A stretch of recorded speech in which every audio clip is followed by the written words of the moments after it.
हाँ, नमस्कार भाई।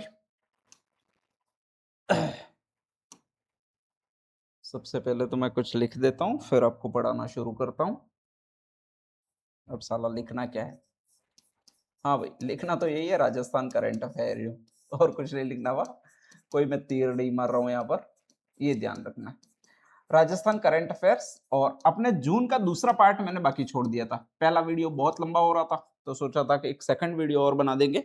तो ये जून 2 का मतलब 2 जून नहीं है, या फिर महीने दो आ गए यूं नहीं समझना। ये पार्ट टू है स्पेशली, और इस पार्ट टू में आपके मेन मेन घटनाएं कौन कौन सी है उसके बारे में अपन बात कर लेते हैं कि भाई कुछ कुछ रह गई थी घटनाएं, पूरे महीने में हुई कौन सी है, तो उसके बारे में अपन बात कर लेते हैं। मेरा नाम धर्मेंद्र पाटीदार, जानते ही होंगे लगभग, और नहीं जानते तो कोई बात नहीं, जान जाओगे धीरे धीरे।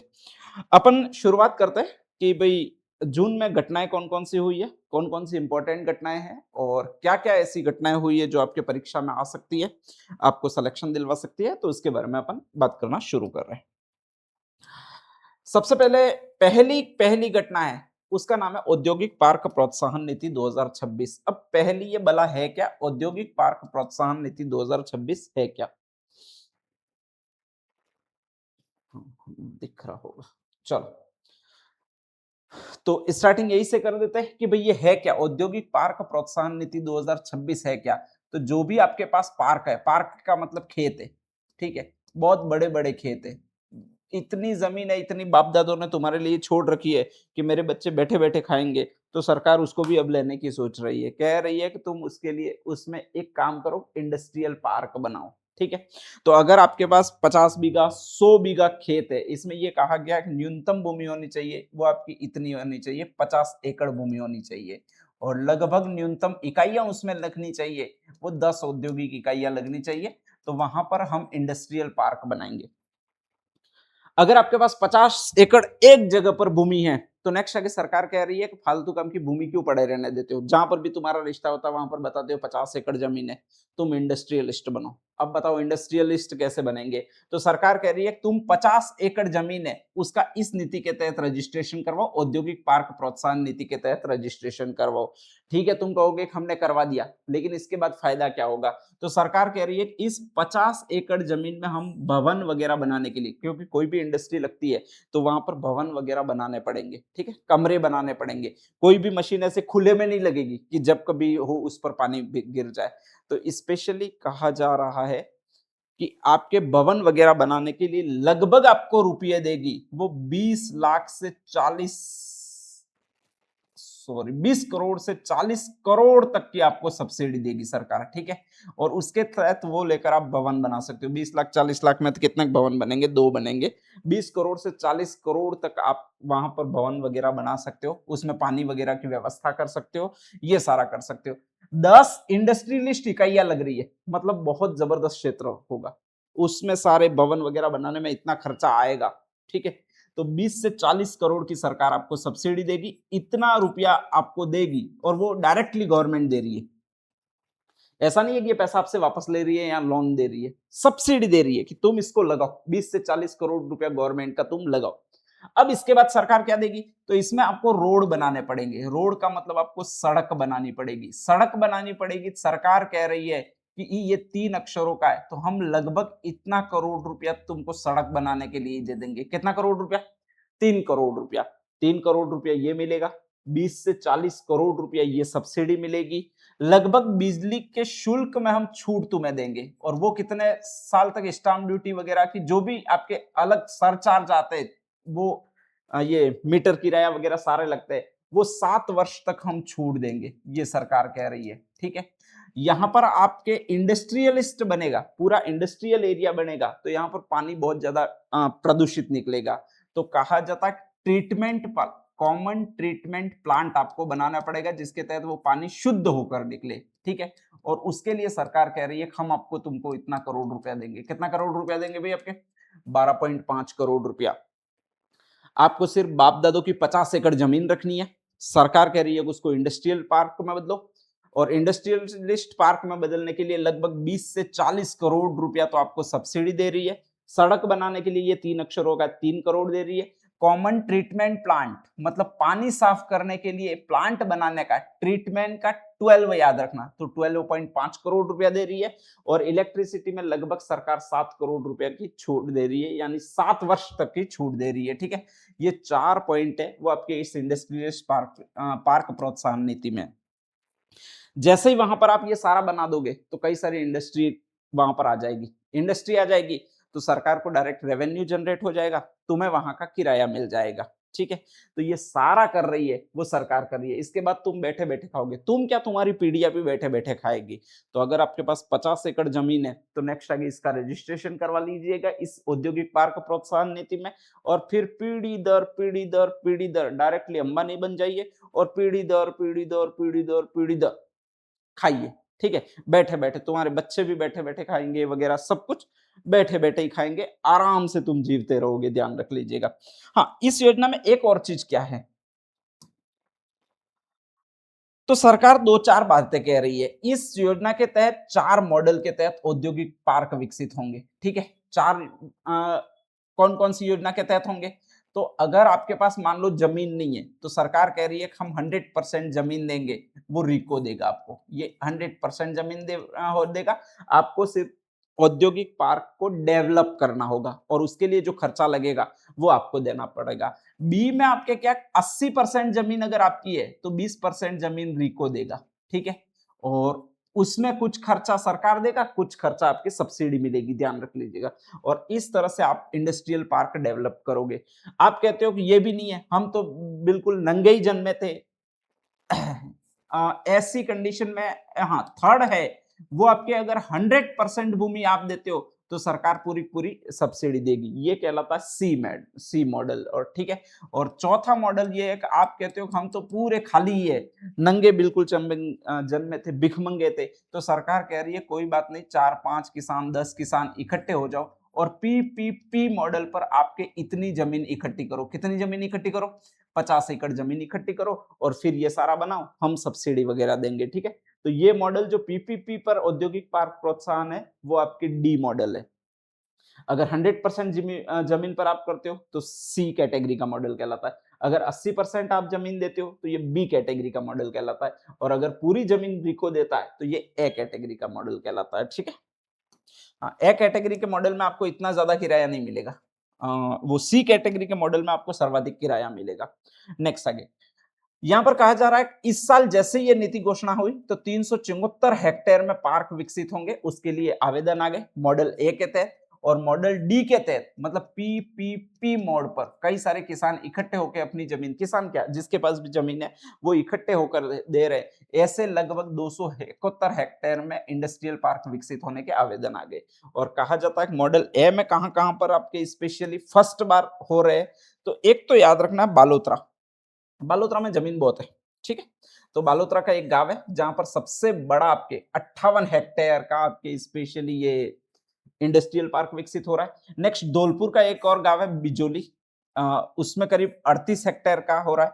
चित्तौड़गढ़ का एक पार्क है जिसको नाम है नरबदिया। भीलवाड़ा का एक गांव है कोडिया गांव, वहां पर हो रहा है। और दौसा का राजाहेड़ा, गुड़ा, आशिकपुरा, नूरपुर गांव में करीब 135 हेक्टेयर के। बूंदी का मायजा गांव है, और डीडवाना कुचामन का भाखरी मोलास गांव है। अब ये गांव सारे याद नहीं रखना है, सिर्फ एक ही याद रखना है, बालोतरा का वेदरलाई गांव, जो मॉडल ए के तहत सबसे बड़ा आपके पार्क बनने वाला 58 हेक्टेयर का। ठीक है, पीपीपी मॉडल पर आपके स्पेशली पब्लिक प्राइवेट पार्टनरशिप पर सारे किसान मिलकर बना रहे, वो कहां पर बना रहे, तो अजमेर का कनई कला गांव, ये याद रखना है। कनई कला में जो भी कने कने रह रहे, कने कने का मतलब बिल्कुल पास पास रह रहे, वो आपके स्पेशली पार्क बना रहे। तो कने कने वाले तो मॉडल डी के तहत पार्क बना रहे क्योंकि सब मिल रहे हैं इसलिए। और नेक्स्ट आगे वेदरलई गांव है बालोतरा का, उसमें पूरा पूरा सरकार ए मॉडल के तहत उसको दे रही है। ठीक है, तो ये आपकी पहली नीति हो जाती है जिसको औद्योगिक पार्क प्रोत्साहन नीति बोलते हैं। अगला क्या है वो देख लीजिएगा। एक और अच्छी नीति आई है जिसको कहा जाता है राजस्थान निर्यात प्रोत्साहन नीति 2024। ठीक है, निर्यात ये 4 अक्षरों का होता है, कब लागू हुई है वो ध्यान रखना है। निर्यात 4 अक्षरों का होता है, ये 4 में मतलब 2024 में लागू हुई है। और इसमें कहा गया है तो कोई भी अगर निर्यात करता है स्पेशली, और विदेशों में बैठकर निर्यात करता है, देखो विदेशों में जाकर निर्यात करेगा तो सरकार उसको 3 लाख रुपया प्रतिवर्ष किराया देगी। ठीक है, विदेशों में मॉल लगाए, मेला लगाए वगैरह। अगर वो ऑनलाइन कोई बेचता है तो सरकार हर साल 2 लाख रुपया प्रतिवर्ष आपको सब्सिडी देगी या किराया देगी। ये भी किराया मान लीजिए ऑनलाइन सामान भेजने का। ठीक है, मेला वगैरह लगाओगे विदेशों में जाकर तो इस नीति के तहत 3 लाख रुपया मिलता है। नेक्स्ट आगे सरकार कह रही है कि अगर कोई अपनी मशीनें पुरानी हो चुकी है और उन पुरानी मशीनों को बदलना चाहता है, मतलब अपग्रेडेशन करना चाहता है, तो पहले इस पर 50 लाख रुपए मिलते थे और अब इस अपग्रेडेशन पर कर दिए, मशीनें एआई बेस आ रही है, आर्टिफिशियल इंटेलिजेंस ही बेस आ रही है, तो वो जो रुपये कर दिए वो 50 लाख से 1 करोड़ कर दिए। तो इसमें पूछा क्या जा सकता है, राजस्थान निर्यात प्रोत्साहन नीति 2024 के तहत मशीनों का नवीनीकरण करने के लिए या तकनीकी अपग्रेडेशन करने के लिए कितने रुपये कर दिए गए, तो लगभग कितने कर दिए गए भाई आपके 1 करोड़ कर दिए गए। ठीक है, तो ये दो नीतियां हैं, इनमें से ये दो ही आपके क्वेश्चन पूछे जाते हैं। सबसे पहले औद्योगिक पार्क प्रोत्साहन नीति है और औद्योगिक पार्क प्रोत्साहन नीति की तो लगभग आपको याद रह गई होगी कि चीजें है क्या क्या। हाँ, औद्योगिक पार्क प्रोत्साहन नीति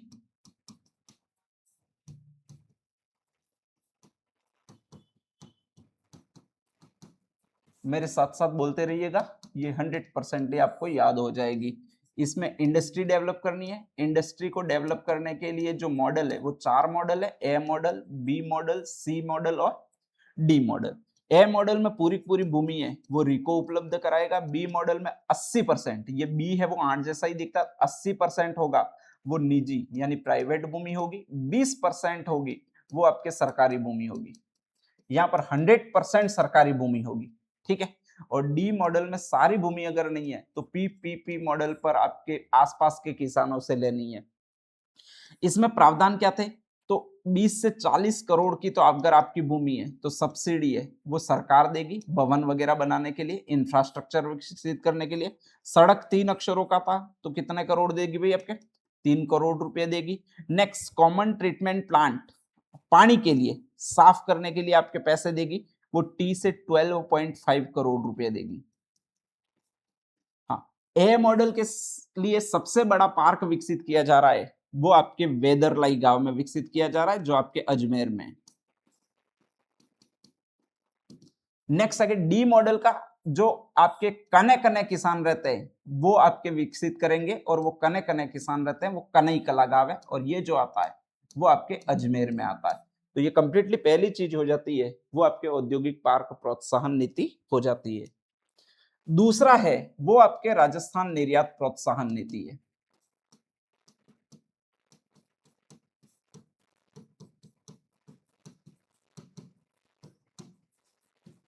हाँ भाई, निर्यात 4 अक्षरों का था तो ये 4 वाले सन में शुरू हुई है और ये जो शुरू हुई है वो 2024 में शुरू हुई है। इसमें अगर आप ऑनलाइन सामान बेचते हो तो 2 लाख रुपया प्रति वर्ष मिलेगा। अगर विदेशों में जाकर मॉल लगाते हो या फिर मेले में सामान बेचते हो तो आपको 3 लाख रुपया प्रति वर्ष मिलेगा।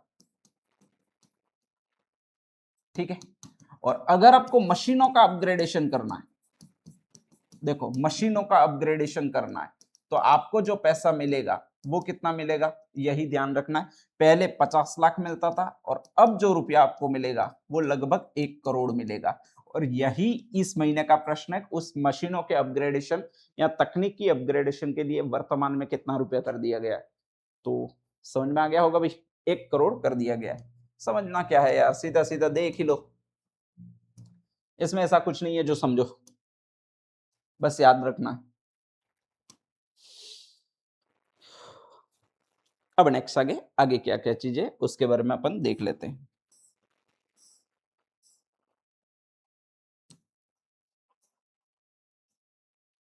हाँ भाई, तीसरा जो है वो है नारी निकेतन। ठीक है, आजकल लड़कियां या फीमेल जो है वो बड़े खतरे में, उन्हें खतरे ही बहुत ज्यादा है, ध्यान रखिए। इतने खतरे कि पूछो मत, पति से भी उनको खतरा है, नेक्स्ट आगे उनको बेटों से भी खतरा है, उनकी सुरक्षा सही तरीके से हो ही नहीं पा रही है। स्कूल जाती है तो भी खतरा है, कोई बेच नहीं दे वो भी खतरा है, हर बार बालिकाओं को मुक्त करवाया जाता है। तो आजकल ये कलयुग आ गया है और कलयुग में लड़कियां हमेशा खतरे में ही रहेगी। सतयुग में जब सीता माता खतरे में थी, तो कलयुग में कैसे बच सकती है? खैर अपन बात कर लेते हैं कि भाई है क्या? तो कहा जा रहा है कि आपके भजनलाल जी शर्मा हैं, जो सीएम साहब है, वो कोशिश कर रहे हैं कि आपकी ये बनाया जाए।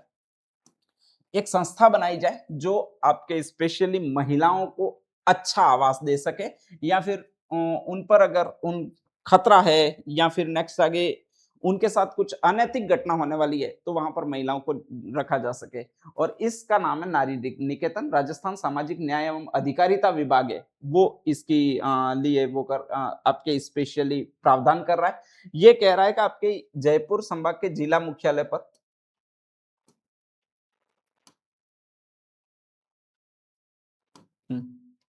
नेक्स्ट आगे अब इसमें प्रावधान क्या है तो हर जिला मुख्यालय पर आपके स्पेशली लगभग आपके 50-50 क्षमता के एक एक नारी निकेतन संस्थान संचालित होंगे जिसमें कोई भी लड़कियां जो एक बार कहीं भाग गई है नेक्स्ट आगे उनको माता पिता एक्सेप्ट नहीं कर रहे हैं, जिनके साथ भागी थी वो एक्सेप्ट नहीं कर रहा है तो वो रहेगी, जिनको कहीं बेच दिया गया है तो वो रहेगी, स्पेशली जिनको घर से निकाल दिया गया है पतियों ने वो नारियां वहां पर रहेगी। ऐसी जो भी आप बीती वाली नारियां है वो सारी यहाँ पर जाकर रहेगी और इसके लिए जितने भी संभाग है वहां पर 50-50 क्षमता के नए नारी निकेतन संचालित किए गए। सिर्फ जयपुर का नारी निकेतन है वो पुराना है और वहां पर 150 क्षमता का मतलब 150 नारियां रह सकती है, इतना बड़ा नारी निकेतन है। तो अब वो वहां पर पहले से ही संचालित है, उसको क्षमता है वो 150 कर दी गई है और बाकी सभी संभागों में आए जैसे उदयपुर संभाग है, नेक्स्ट आगे आपके बीकानेर संभाग है।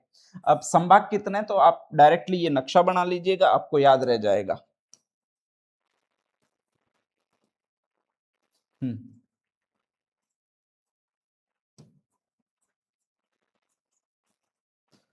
हाँ, इधर एक तो बीकानेर संभाग है, एक जोधपुर संभाग है, ये जोधपुर है, नेक्स्ट आगे ये बीकानेर है।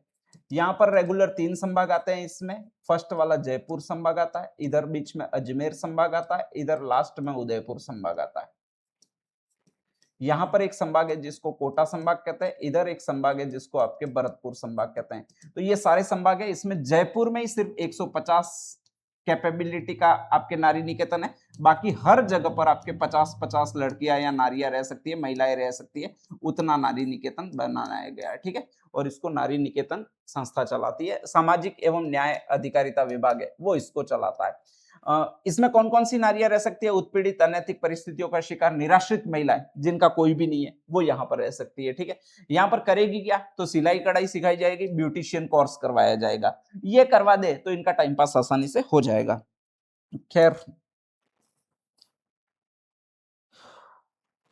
अगली एक और बस योजना है जिसको कहा जाता है प्रधानमंत्री ई बस योजना। पूरे राजस्थान में अभी पूरे भारत में राजस्थान में क्या ई बसें चलाई जा रही है जिसका नाम है इलेक्ट्रॉनिक बसें। मुख्य उद्देश्य क्या है, ये जो डीजल परिवहन है, पेट्रोल परिवहन है, उसको किसी तरह से कम करना है और इसीलिए ई व्हीकल का उद्घाटन किया गया है। नेक्स्ट आगे अगस्त 2023 से शुरुआत हुई थी। ई बस यूं कहा जाता है, ये 3 अक्षरों का है और 3 अक्षरों का है तो 2023 से। ठीक है, तो 2023 से शुरुआत होगी, 8 शहरों में चलाई जा रही है और 1150 इलेक्ट्रिक बसों का संचालन किया जा रहा है। नेक्स्ट आगे ये है कितनी कितनी जिलावार इनका आवंटन क्षमता कितनी है तो हाईएस्ट ई बसें दी गई है वो आपके जयपुर को दी गई है। फिर जोधपुर और बीकानेर जो आपके स्पेशली एरिया हैं रेगिस्तान वाले उनको 125-25 दी गई है। अजमेर, अलवर और कोटा को स्पेशली 100-100-100 दी गई है। ठीक है, और उदयपुर, सीकर और भीलवाड़ा को जो दी गई है वो आपके 50-50-50 दी गई है। तो इस तरह आपके स्पेशली सातों संभागों को कुल टोटल जिले वो आपके 8 जिले और इसमें कहा जाता है ई बस से चलेगी। टोटल दी जा रही है वो लगभग 1150 ई बसें दी गई है और इसमें से 675 ई बसें हमें मिल भी चुकी है और उसमें हाईएस्ट बसें हमेशा जयपुर को ही मिलेगी तो जयपुर को ही मिली है।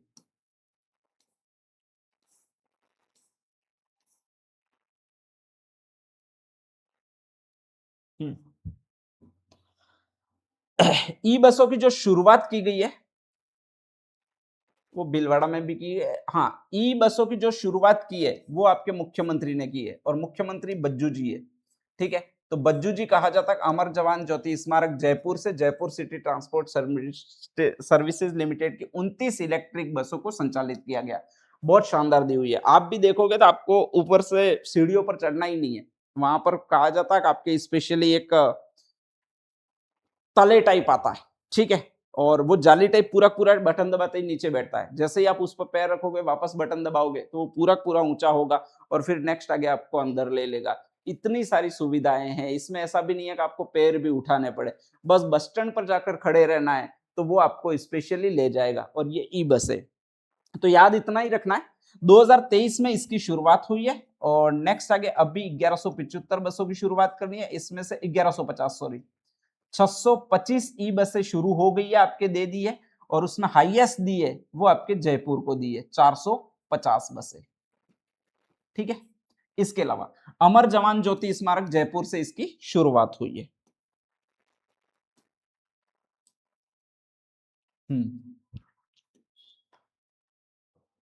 पीएम कुसुम योजना।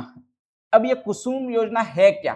तो किसान ऊर्जा सुरक्षा उत्थान महाअभियान, ये पूरा इसका नाम है। किसान ऊर्जा सुरक्षा उत्थान एवं महाअभियान। हाँ, किसान हाईएस्ट प्रयोग करता है वो कुएं का प्रयोग करता है सिंचाई के लिए। तो सिंचाई पर आपके स्पेशली सोलर प्लेट लगाना और सोलर मोटर लगाना है जिससे बिजली की बचत हो सके और किसान को इतना बिल का भार नहीं पड़े, इसलिए ये योजना शुरू की आदरणीय प्रधानमंत्री जी ने। उसको आपके कुसुम योजना कहा जाता है, ठीक है। और इसमें 3 कंपोनेंट है। कंपोनेंट ए है, कंपोनेंट बी है और कंपोनेंट सी है। कंपोनेंट ए क्या? खुद के खेतों के लिए आपके स्पेशली सोलर पैनल लगाना, ये कंपोनेंट ए कहलाता है। कंपोनेंट बी क्या है कि आपके स्पेशली सोलर प्लेट लगाकर बिजली का ज्यादा उत्पादन करना और उसको निगम को देना, ये कंपोनेंट बी कहलाता है। कंपोनेंट सी क्या कहलाता है? तो उसका लार्ज स्तर पर उत्पादन करके व्यवसाय करना। तो सोलर पैनल से बिजली का लार्ज स्तर पर उत्पादन करके व्यवसाय करना, ये आपके कंपोनेंट सी कहलाता है। और इस कंपोनेंट सी में सौर ऊर्जा संयंत्र स्थापित करने वाले राजस्थान के 553 ऊर्जादाताओं के लिए 531 करोड़ रुपए की केंद्रीय वित्तीय सहायता मंजूरी की है। मतलब सारे उत्पादन करने वाले हैं बिजली कंपोनेंट सी में, जो व्यवसाय के लिए वो 553 है और उनके लिए रुपये कितने दे रही है? 531 करोड़। मतलब लगभग हर किसान को 1 करोड़ रुपया मिला है आपके बिजली उत्पादन करने के लिए, ठीक है, व्यावसायिक स्तर पर ये संयंत्र लगाने के लिए। तो ये पीएम कुसुम योजना में पूछा जाएगा कि अभी कितने ऊर्जादाताओं को के लिए बजट का प्रबंध किया गया? 553, 500 से ज्यादा है। और कितने करोड़ रुपए प्रस्तावित है? तो ये जो करोड़ रुपए प्रस्तावित है कंपोनेंट सी में, वो ध्यान रखना है 531 है। हाँ, बाकी इसमें ऐसा कुछ नहीं है जो याद रखो आप। हाँ, अगली हर किसान को आपके प्रधानमंत्री जी है वो अभी किसान सम्मान निधि देते हैं और हर किसान को ये 2000 रुपए की निधि मिलती है, ठीक है। लगभग ये आपके 2000 की किसान सम्मान निधि है वो 3 बार मिलती है, टोटल वर्ष में 6 बार मिलती है, न 6000 के समय मिलती है। इस बार जून वाली निधि है वो आपके प्रधानमंत्री जी ने शुरुआत की है, वो पश्चिम बंगाल तारकेश्वर से की है और 23वीं किस्त जारी की है। तो देखो 23वीं यूं लिखा है और 23वीं में त से आपके तारकेश्वर है। तो 23वीं किस्त कहां से जारी की अगर ये पूछ ले तो त से तारकेश्वर मंदिर से जारी की है। और ये तारकेश्वर मंदिर है कहां पर आपके? तो स्पेशली पश्चिम बंगाल में है, ठीक है। राजस्थान में भी 66 लाख से अधिक किसानों को 1320 करोड़ रुपए से अधिक की राशि प्राप्त हुई। ये सब ठीक ही है। हाँ, जैसे ही प्रधानमंत्री वहां पर दे रहे थे कि भाई मैं 23वीं किस्त जारी कर रहा हूं, तो यहां पर राज्य स्तरीय कार्यक्रम हुआ कि प्रधानमंत्री दे रहे हैं तो सारे लोगों को इकट्ठा करो और नेक्स्ट आगे बताओ प्रधानमंत्री जी 23वीं किस्त दे रहे हैं, तुम्हारे खाते में आई कि नहीं आई चेक करो यूं करके। तो राज्य स्तरीय कार्यक्रम भजनलाल जी शर्मा साहब ने रखा, वो आपके सुमेरपुर पाली में रखा।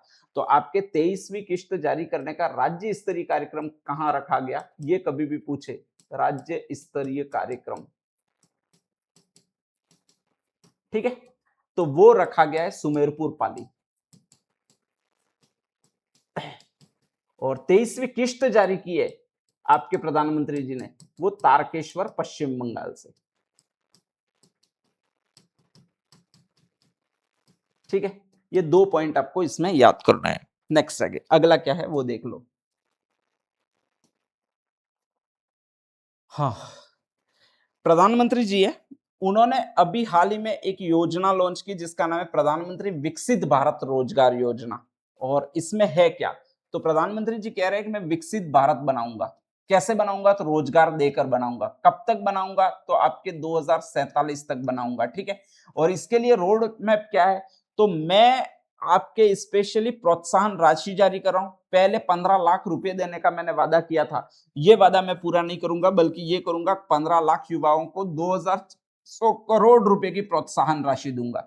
अब ये प्रोत्साहन राशि है, सीधी हाथ में नहीं आएगी। किसके रूप में मिलेगी आपको, तो लोन के रूप में मिलेगी। आप इससे अपना कोई भी नया स्टार्टअप शुरू कर सकते हैं। ठीक है, हाँ, ये सरकार कह रही है कि हम इतना करोड़ रुपया दे रहे हैं, तो वो लोन ही दे रहे हैं, इसका मतलब किसी को हाथ में नहीं दे रहे हैं, तो वो डायरेक्टली 2400 करोड़ रुपए की राशि दे रहे हैं, ध्यान रख लीजिएगा।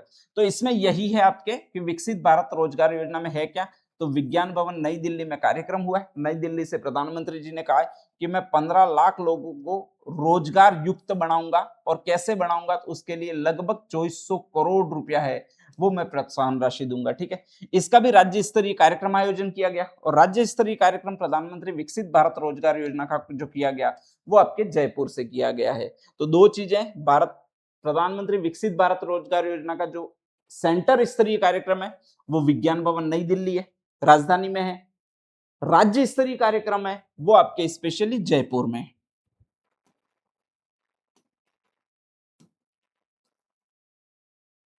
हम्म।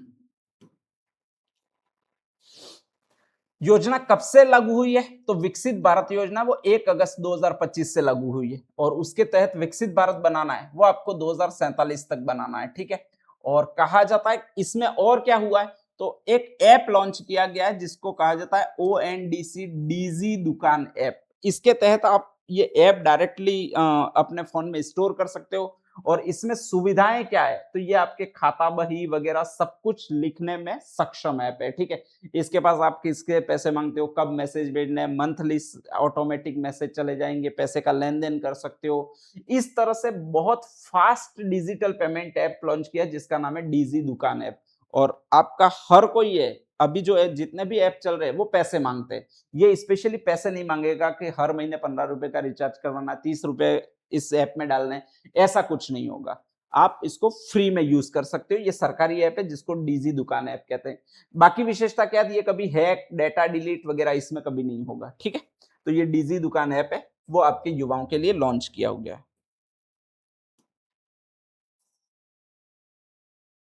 हाँ, ये चीजें ठीक है। एक प्रधानमंत्री सुरक्षित मातृत्व अभियान सरकार ने निकाला था, उसके 10 वर्ष पूर्ण हो चुके हैं। 2016 में उसको घोषित किया था। सुरक्षित मातृत्व का मतलब 2016, 16 से याद रखना है, सुरक्षित मातृत्व अभियान 16। ठीक है, और उससे आपको ध्यान रखना है सुरक्षित मातृत्व अभियान है, और ये 2016 में लॉन्च किया था। 9 जून को इसके लगभग 10 वर्ष पूरे हो गए। इसमें था क्या, मातृत्व जो मम्मियां बन रही है उनको सुरक्षा प्रदान करना था। कैसे, तो आपके गर्भवती महिलाएं हैं उनके स्वास्थ्य की जांच करना था, वो एकदम निःशुल्क करना था। ठीक है, और इसमें कहा जाता है 7 करोड़ 50 लाख से अधिक महिलाओं, गर्भवती महिलाओं की जांच है, वो बिल्कुल निःशुल्क की गई है। खैर, अपने लिए ये मतलब नहीं है कितनी महिलाओं की गई है, 7 करोड़ की गई है कि नहीं की गई है। अपने लिए मतलब ये है कि इसके 10 वर्ष पूर्ण हो गए, और ये 2016 में शुरू हुआ था। हाँ, एक चीज और इसमें बहुत अच्छी है, अब की बार घोषणा की गई है प्रधानमंत्री सुरक्षित मातृत्व अभियान जो है, उसमें सभी महिलाओं की जो जांच की जाएगी, वो प्रत्येक माह की 9वां, 18वां और 27 तारीख को की जाएगी। और बच्चे का जन्म जो होता है वो 9 माह में होता है। तो आपको इससे 3 डेट याद रह जाएगी, 9वीं तारीख, 18वीं तारीख और 27वीं तारीख। ठीक है, गर्भवती है तो 9 महीने में जन्म होगा, 9वीं, 18वीं और 27वीं तारीख को आपकी जांच की जा रही है।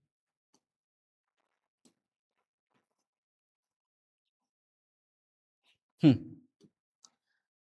एक और योजना लॉन्च की है जिसका नाम है माँ वाउचर योजना। जो भी मम्मी बनने वाली है, माँ बनने वाली है, उसको हर बार आपके सोनोग्राफी करवानी पड़ेगी, और जब सोनोग्राफी करवानी पड़ेगी, सोनोग्राफी सेंटर पर जाना पड़ेगा।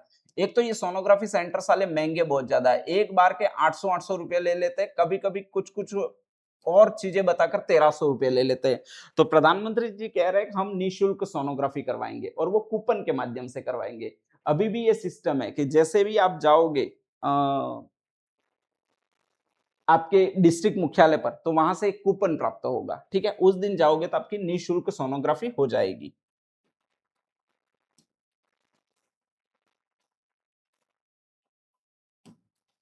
अगला क्या है भाई, वो देख लो। एक और योजना है जिसको वीबीजी राम जी कहते हैं, विकसित भारत गारंटी फॉर रोजगार कार्यक्रम, जी राम जी। मोदी जी का एकमात्र उद्देश्य हर कोई राम का नाम ले, ठीक है, राम का नाम लेंगे तो ये देश राममय बनेगा, और ये देश राममय बनेगा तो अपराध वगैरह ऑलरेडी खत्म हो जाएंगे। तो इसीलिए इन्होंने भी कहा है कि विकसित भारत गारंटी फॉर रोजगार एवं आजीविका मिशन ग्रामीण अधिनियम, इसी को इन्होंने बोला वीबीजी राम जी बोला है। अब ये है क्या वो बता देते हैं।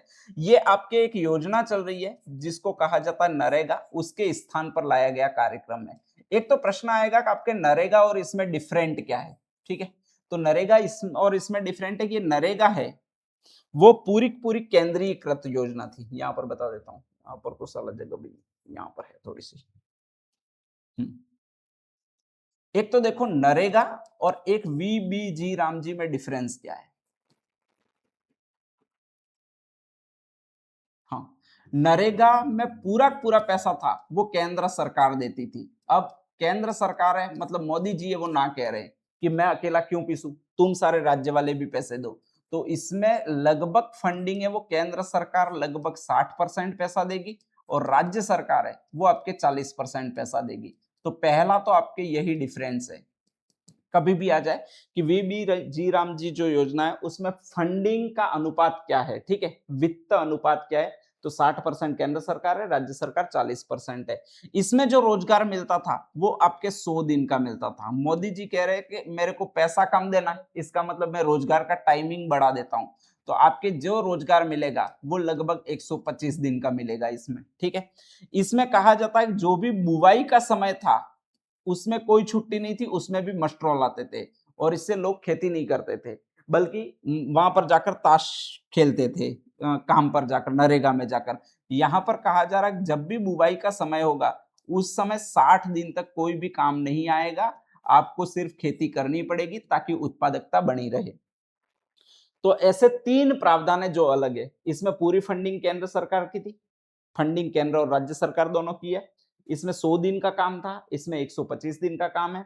इसमें बुवाई थी, बुवाई के समय में छूट नहीं थी, इसमें बुवाई के समय में छूट है, मतलब 60 दिन तक आपको सिर्फ खेती का काम करना है। ये वीबीजी राम जी नहीं चलेगी, उस समय मस्ट्रोल आएंगे ही नहीं, और जब मस्ट्रोल आएंगे ही नहीं तो आप काम पर जा ही नहीं सकोगे, ठीक है। तो आप ही बता सकते हैं कि ये मोदी जी ने अच्छा किया है कि खराब किया है। खैर, सेंट्रल से सोचा गया, इसका मतलब बहुत अच्छा ही होगा, ठीक है। और इसमें सारी सारी वैसे ऐप आधारित उपस्थिति थी, इसमें भी थी, उसमें फेस आधारित उपस्थिति आप कर दी गई है, फेस आधारित उपस्थिति है,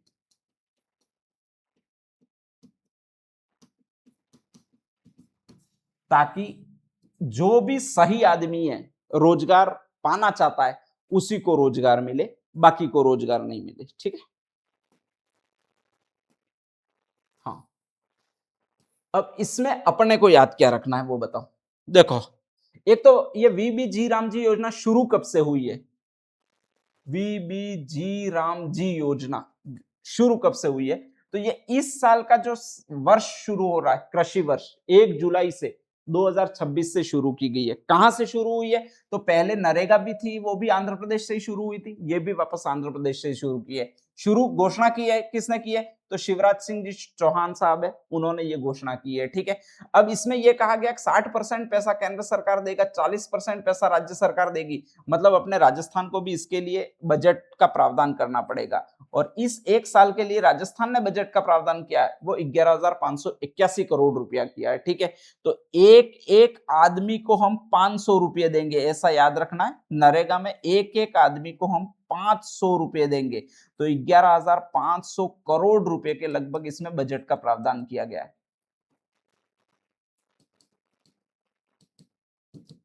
बाकी सब ठीक ही है, इसमें कोई इतना इंटेंशन ज्यादा नहीं है। कुल अनुमानित परिव्यय 1.51 लाख करोड़ रुपए है। एक शानदार मिशन है, उसको राष्ट्रीय बांस मिशन कहते हैं। बांस मिशन का मतलब बांस जो लगाने के काम आते हैं वो बाड़ लगाने के काम आते हैं।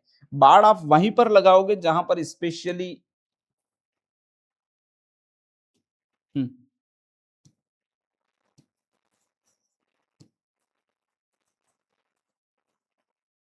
ये आपका राजस्थान है। बाढ़ आप वहीं पर लगाओगे जहां से आपके स्पेशली लकड़ी वगैरह ज्यादा तस्करी की जा सकती है, ठीक है। यहां पर अगर आपको बाढ़ की कहीं कोई जरूरत ही नहीं है, बाढ़ की इसलिए जरूरत नहीं है, दूर दूर तक रेगिस्तान है। जब दूर दूर तक रेगिस्तान है तो स्वाभाविक है कि आप आसानी से पकड़ लोगे, बाढ़ कहीं की जरूरत ही नहीं है, ठीक है। इधर वाले एरिया में बाढ़ कहीं जरूरत ही नहीं है क्योंकि यहाँ पर मैदानी बाग है, यहाँ पर आपके स्पेशली पहाड़ी बाग है और वन बहुत ज्यादा है, तो हाईएस्ट यहाँ पर आपके बाढ़ की जरूरत पड़ेगी। तो ये यही कह रहा है कि आपके बाढ़ लगानी है, और बाढ़ लगानी है तो कहां से शुरू करोगे, तो इधर सिरोही से शुरू करोगे। सिरोही के बाद नेक्स्ट जिला आता है वो उदयपुर आता है।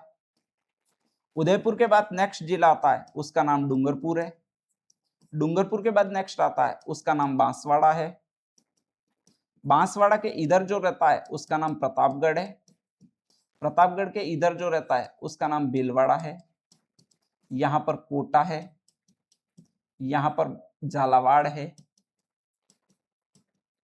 यहाँ पर बारा है, यहाँ पर करौली है, इसके बाद सवाई माधोपुर है,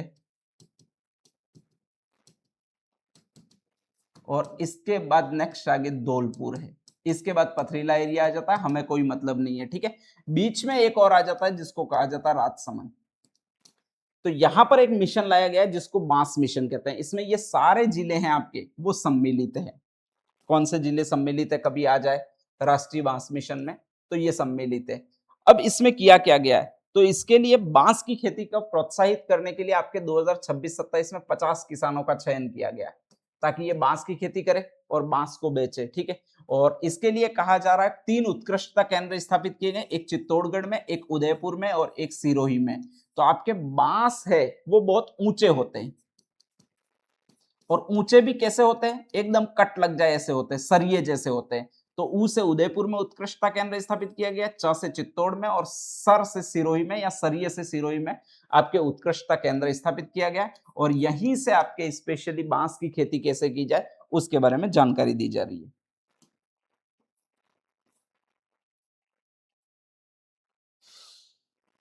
नेक्स्ट अगला क्या है वो देख लीजिएगा। एक अभियान है जिसको कहा जाता है वंदे गंगा जल संरक्षण अभियान, ठीक है।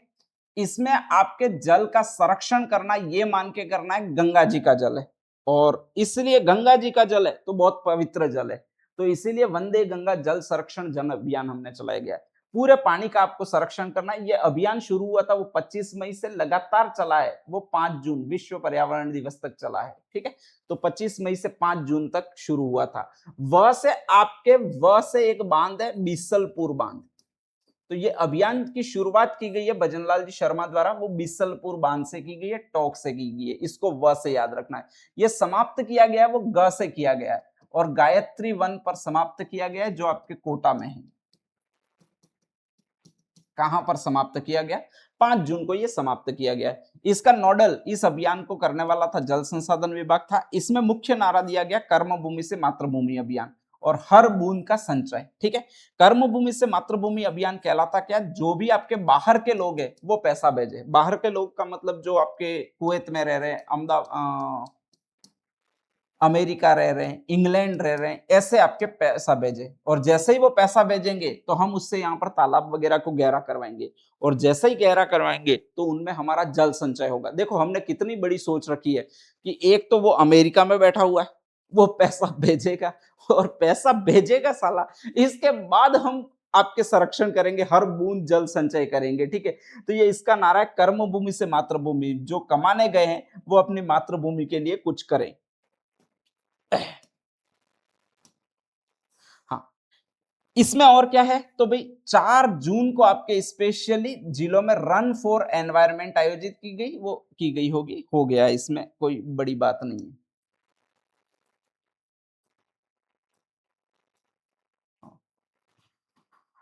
एक गांवों और शहर में जितने भी लोग रहते हैं, उनको बहुत दिक्कत होती है। प्रशासन के उनके सही काम नहीं हो पाते हैं। वो कहाँ तहसीलदार को घूमने ढूँढने निकलते हैं, या कुछ काम होता है तहसील में जाते हैं, तहसीलदार साहब मिलते ही नहीं है। कलेक्ट्रेट में जाते हैं, कलेक्टर साहब नहीं मिलते हैं, ठीक है? एसडीएम साहब नहीं मिलते हैं। बेचारे घूम फिर कर वापस आते हैं और फिर अगले दिन वापस जाते हैं, तो फिर यही है कि किसी दिन पटवारी साहब नहीं मिलते हैं। तो इसलिए हर सरकार हर लगभग 6 महीने में एक शिविर आयोजित करती है, जिनको शहरी सेवा शिविर या फिर ग्रामीण सेवा शिविर कहते हैं। वो अब जो आयोजित किए गए थे, वो 12 जून से 15 जुलाई तक आयोजित किए गए थे। फिर दिसंबर में फिर करेंगे, ठीक है? विभाग कौन सा आयोजित करता है? राजस्व विभाग, क्योंकि यही अधिकारी नहीं मिलते।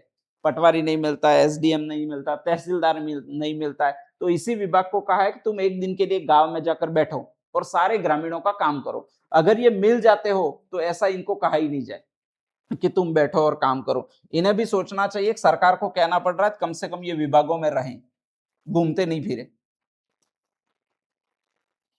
हाँ, इस शिविर में लगभग 22 विभागों से जुड़े काम होते हैं। जितने भी ये परिवहन विभाग है वगैरह, सारे पास वगैरह सारे बनते हैं, ठीक है। परिवहन विभाग में अभी अगर आप इन शिविरों में भाग लेते हो और पास बनवाते हो, तो लगभग कहा जाता है कि आपके आधा किराया लगता है, ऐसा पास बनता है। जो भी वरिष्ठ नागरिक जन है उनका अभी स्कीम चल रही है, तो जो भी वरिष्ठ नागरिक जन है, जिनकी भी 60 वर्ष से ऊपर आयु हो चुकी है, इनके पेंशन प्राप्त हो रही है, अगर वो फ्री पास बना देते हैं, वो 40 रुपए में बन रहा है। और इसके तहत आपको स्पेशली रोडवेज में जब भी जाओगे, तो किराए में आधी छूट मिलेगी। अगर आपकी आयु 80 वर्ष से ज्यादा हो चुकी है, तो एकदम फ्री आप जा सकते हो। इसके लिए भी ये पास बन रहा है, और ये सिर्फ एक बार देना है, 40 रुपया, बार बार नहीं देना है, ठीक है। तो ये बहुत अच्छी स्कीम है।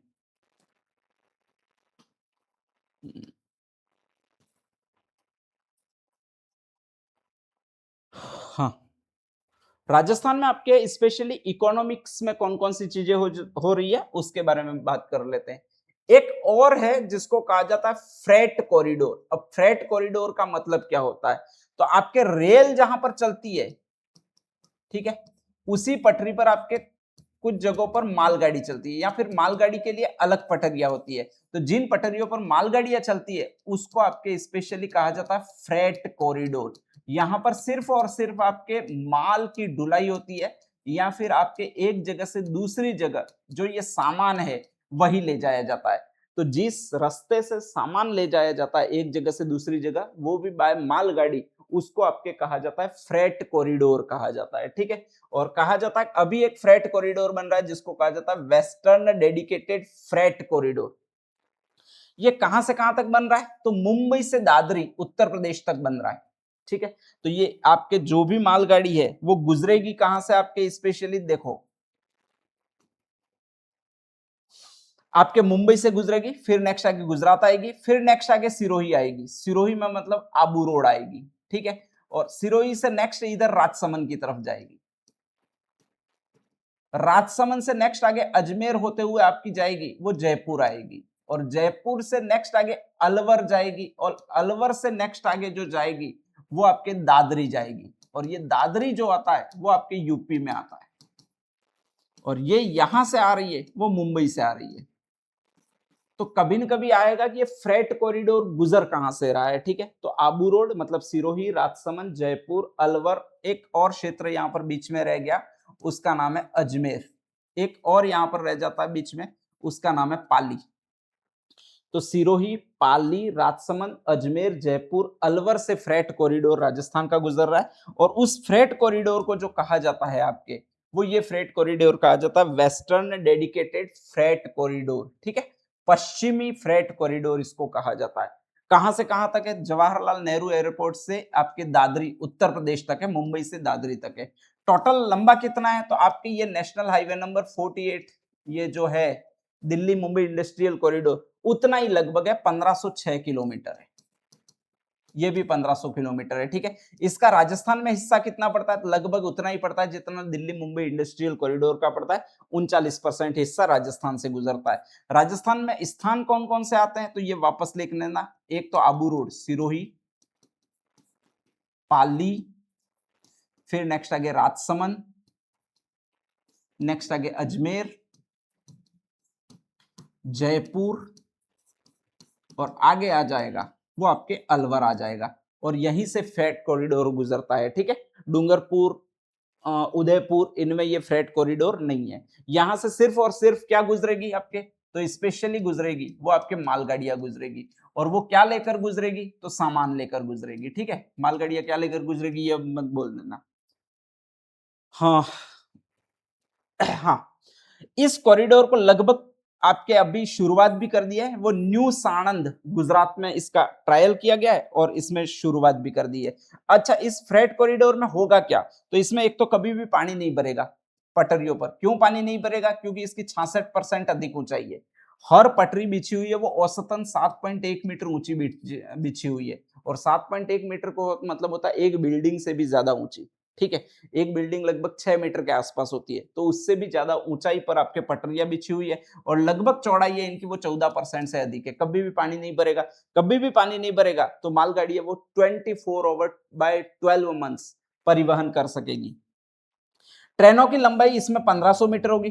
पहले सामान्य कॉरिडोर में ये जो लंबाई होती थी मालगाड़ियों की वो लगभग 700 मीटर ही होती थी। तो ट्रेनों की लंबाई बढ़ा दी गई है। और इसमें एक बात और है कि डबल डेकर ट्रेनें चलेगी, यानी डबल डेकर मालगाड़ियां जिसमें एक के ऊपर एक आपके वजन के ये हो, ठीक है रेल के डिब्बे, ऐसी मालगाड़ियां इसमें चलाई जाएगी।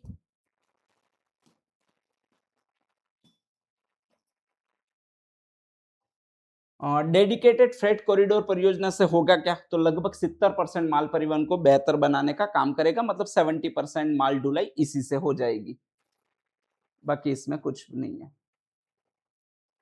हाँ, एक शानदार चीज है। अभी मैंने बताया कि वेस्टर्न डेडिकेटेड फ्रेट कॉरिडोर बन तो रहा है, ठीक है। इसमें कहा जाता है कि आपके स्पेशली राजस्थान से भी मालगाड़ी गुजरेगी। तो राजस्थान पर आपको कोई न कोई ऐसा पोर्ट पड़ेगा जहां पर सारा माल संग्रहित रखा जा सके। और वो कहां पर हमने बनाया ये पूछेगा, अजमेर में। तो प्रश्न क्या आएगा? WDFC western dedicated freight corridor से जुड़ा हुआ आपका कार्गो टर्मिनल या Gatishakti multi modal cargo terminal कहां पर स्थित है, ठीक है। इसको गतिशक्ति इसलिए नाम दिया गया है कि ये इस योजना के तहत बना हुआ है, प्रधानमंत्री गतिशक्ति योजना के तहत बना हुआ है। और ये मल्टी मॉडल कार्गो टर्मिनल है, सबसे बड़ा टर्मिनल है स्पेशली। जो यहाँ पर आपके जितना भी माल जाता है वो पहले पूरे राजस्थान का अजमेर जाएगा, वहां से आपके स्पेशली ट्रेन में लदेगा, और वहां से आपके जो जाएगा वो मुंबई में जाएगा। तो ये पूरा इस तरह से आपके बना हुआ है। अच्छा, अजमेर में है कहां पर अगर ये पूछ ले तो सरदाना अजमेर में, ठीक है। सारा सामान हम ला देंगे, वो अजमेर से ही ला देंगे। तो सारा सामान जो लादना है, ये दना मतलब लादना है, ठीक है। सारा सामान लादना है वो आपके अजमेर से लादना। इन्हीं दोनों शब्दों को मिला दोगे तो सरदाना हो जाएगा। और सरदाना नामक जगह वो अजमेर में। और अजमेर में ही आपका पहला WDFC का आपके स्पेशली फ्रेट कॉरिडोर बना हुआ है। अब इस फ्रेट कॉरिडोर से कितना सामान जाएगा वो सोचो। 1.5 मिलियन टन प्रति वर्ष ये सामान जाएगा। लगभग प्रति माह 40 रैक तक सामान जाएगा। 40 ट्रेन भर के सामान जाएगा, ठीक है। और इसका उद्घाटन किया वो प्रवीण कुमार जो निदेशक है 20 मार्च को उन्होंने किया है। इसका निर्माण किया है वो केंद्रीय भंडारण निगम है, इसने किया है। ये आपके नहीं आएगा। और यहाँ पर किशनगढ़ और भिवाड़ी के औद्योगिक क्षेत्रों को सीधा इससे जोड़ दिया गया है। तो आपके यही ध्यान रखना है पहला राजस्थान का गति शक्ति मल्टी मॉडल कार्गो टर्मिनल कहां पर स्थित है, ठीक है। सरदाना अजमेर में स्थित है और ये अजमेर में है।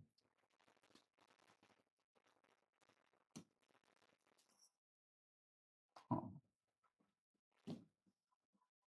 एक और, अब भी राजस्थान में किसानों की हालत सुधारने के लिए, उनकी इनकम दुगुनी करने के लिए डेयरी अवसंरचना का विस्तार कर रहे हैं। और जब डेयरी अवसंरचना का स्पेशली विस्तार करेंगे तो कहा जाता है कि इसमें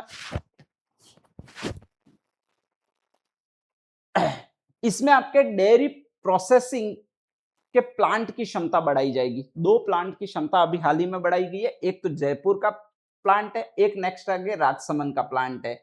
और कहा जाता है कि जो जयपुर का नया प्लांट खोला गया है उसमें 10 लाख लीटर प्रतिदिन दूध आएगा, उसका स्टोरेज हो पाएगा। जो राजसमंद का प्लांट है उसमें 50,000 लीटर प्रतिदिन का दूध आएगा और उसका स्पेशली स्टोरेज हो पाएगा। ठीक है, तो आपके अगर पूछ ले कि नए प्रोसेसिंग प्लांट की क्षमता कितनी है जयपुर में, तो वो है 10 लाख लीटर और ये है 50,000 लीटर। रात दिन का इन दोनों में अंतर है, 19-20 का अंतर नहीं है बल्कि 20-25 का अंतर है इनमें, ऐसा लगता है मुझे।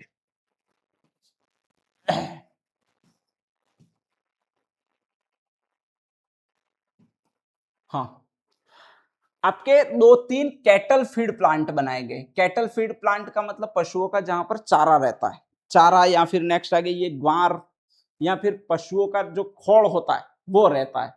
तो पशुओं का जो खोड़ होता है उसको रखने के लिए कैटल फीड प्लांट बनाए गए और वो 3 बनाए गए। एक तो पाली में बनाया गया आपके स्पेशली, एक गुलाबपुरा भीलवाड़ा में बनाया गया और एक नेक्स्ट आगे कोटा में बनाया गया। जो पाली में बनाया गया उसकी क्षमता है 300 टन प्रतिदिन वहां पर स्टोरेज रह सकता है। ठीक है, कैटल फीड प्लांट पाली का है उसमें तो 300 है। देखो दूध वाला था जयपुर में उसका 10 लाख लीटर था और नेक्स्ट आगे आपके स्पेशली राजसमंद था उसमें 50,000 लीटर था। पाली में जो कैटल फीड प्लांट बना उसका 300 टन प्रतिदिन है और नेक्स्ट आगे गुलाबपुरा और कोटा में जो बना है वो 150 टन और 150 टन प्रतिदिन है। तो हाईएस्ट कैटल फीड प्लांट कहां पर बना है, ज्यादा क्षमता का 300 टन प्रतिदिन वाला पाली में। और हाईएस्ट दूध को संरक्षित रखने का प्लांट कहां पर लगाया गया, तो वो जयपुर में। और जयपुर में कितना है अगर ये पूछ ले तो 10 लाख लीटर प्रतिदिन है। ठीक है, इतना ही ध्यान रखना है, इसमें और कुछ ध्यान नहीं रखना है।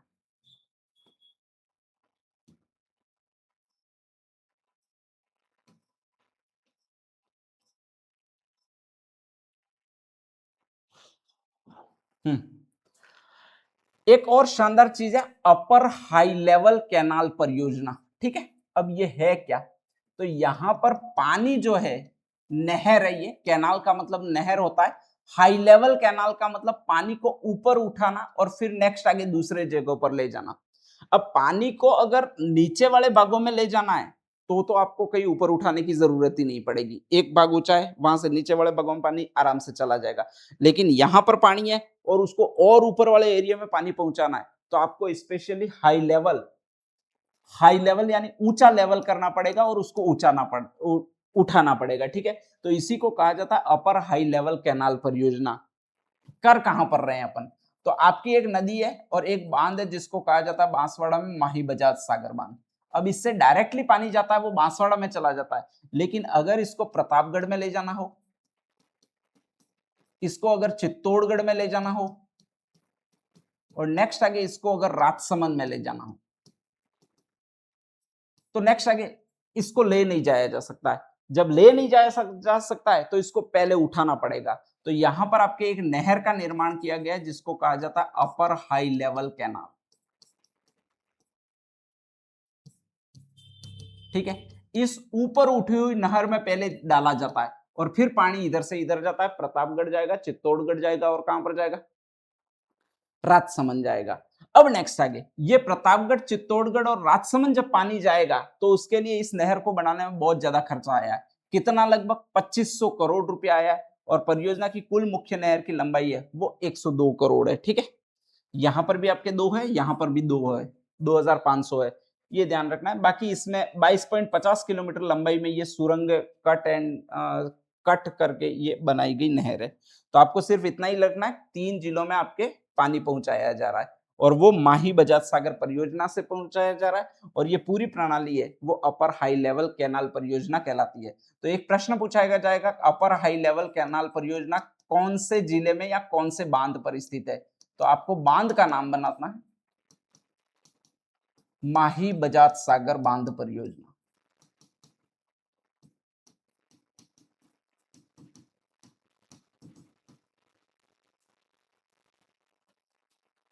नेक्स्ट आगे हाँ, इसी में अत्याधुनिक स्काडा सिस्टम है। स्काडा का मतलब डायरेक्टली ऑटोमेटिक कंट्रोल होता है, इसमें भी आर्टिफिशियल इंटेलिजेंस यूज की जा रही है। ठीक है, बाकी इतना नहीं सोचना है कि भाई क्या है क्या नहीं है, कितनी डिग्गियों का निर्माण हो रहा है, कितने हेक्टेयर भूमि अधिग्रहण की जा रही है, इसका तुम्हें कोई मतलब नहीं है।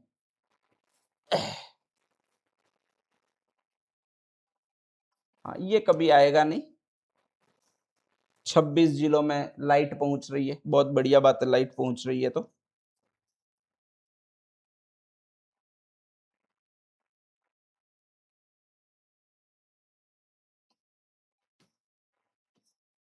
यहां से बहुत अच्छी चीजें आ रही है वापस। ये आएगा। एक आपके सूरतगढ़ थर्मल विद्युत ग्रह है, ठीक है। सूरतगढ़ जो होता है कहां पर है, अगर ये पूछ ले, गंगानगर है। और इसने अभी इलेक्ट्रिसिटी उत्पादन में बहुत अच्छा आपके विकास किया है। इसकी 8 इकाइयां और टोटल इसकी क्षमता है वो 2820 मेगावाट है। 2820 मेगावाट है टोटल इसकी इलेक्ट्रिसिटी उत्पादन की क्षमता। अब देखो, ये जो भी कंपनियां होती है वो टारगेट डिसाइड करती है 28,020 मेगावाट, और फिर लास्ट में इलेक्ट्रिसिटी उत्पादन कितनी हुई यूं पूछते हैं तो कहती है कि 1 जीरो मिटा दो, और 1 जीरो जैसे ही मिटा दे 282 मेगावाट बिजली आ जाती है, ठीक है। उतना ही उत्पादन कर पाती है। पता नहीं ये सूरतगढ़ थर्मल विद्युत ग्रह जो था उसको भैरव जी कौन से प्रकट हो गए कि मां काली प्रकट होगी, क्या हो गया अचानक इसने, कहा जाता है कि भयंकर तरीके से उत्पादन करना शुरू कर दिया। ये तो ये कह रहे हैं कि 6 महीनों में ही इसने इतना उत्पादन शुरू कर दिया था, लगभग 2800 तक पहुंच जाए, ठीक है, पर डे का उत्पादन। लास्ट में कहा जाता है कि डब जा यूं करके इसको इतने पर रोका, नहीं तो ये 2820 से आगे निकल जाने वाला था। कितना मेगावाट बिजली बनाई भाई, आपके 2790 मेगावाट। और जब 2790 मेगावाट इसने बिजली बना दी, केवल 30 मेगावाट बिजली रह गई। अगर 30 मेगावाट और बना लेती तो कहा जाता है कि जितना लक्ष्य निर्धारित किया गया था उतना प्राप्त कर लेती।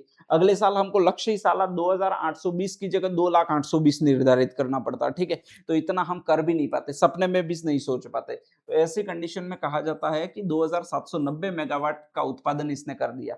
और जब इसने 2790 मेगावाट का उत्पादन कर दिया तो हमारी साली आंखें फटी फटी रह गई, इतनी फट गई, मुंह हर बार फटता, इस बार आंखें फट गई।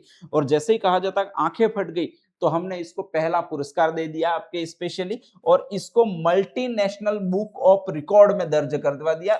इंडिया द्वारा ऊर्जा राज्य मंत्री हीरालाल नागर को वैश्विक अवार्ड प्रदान किया गया इस एक काम के लिए कि जितना साला लक्ष्य हमने निर्धारित किया था उतना हासिल हो गया, भले ही 30 कम रहा, कोई दिक्कत नहीं है, ठीक है।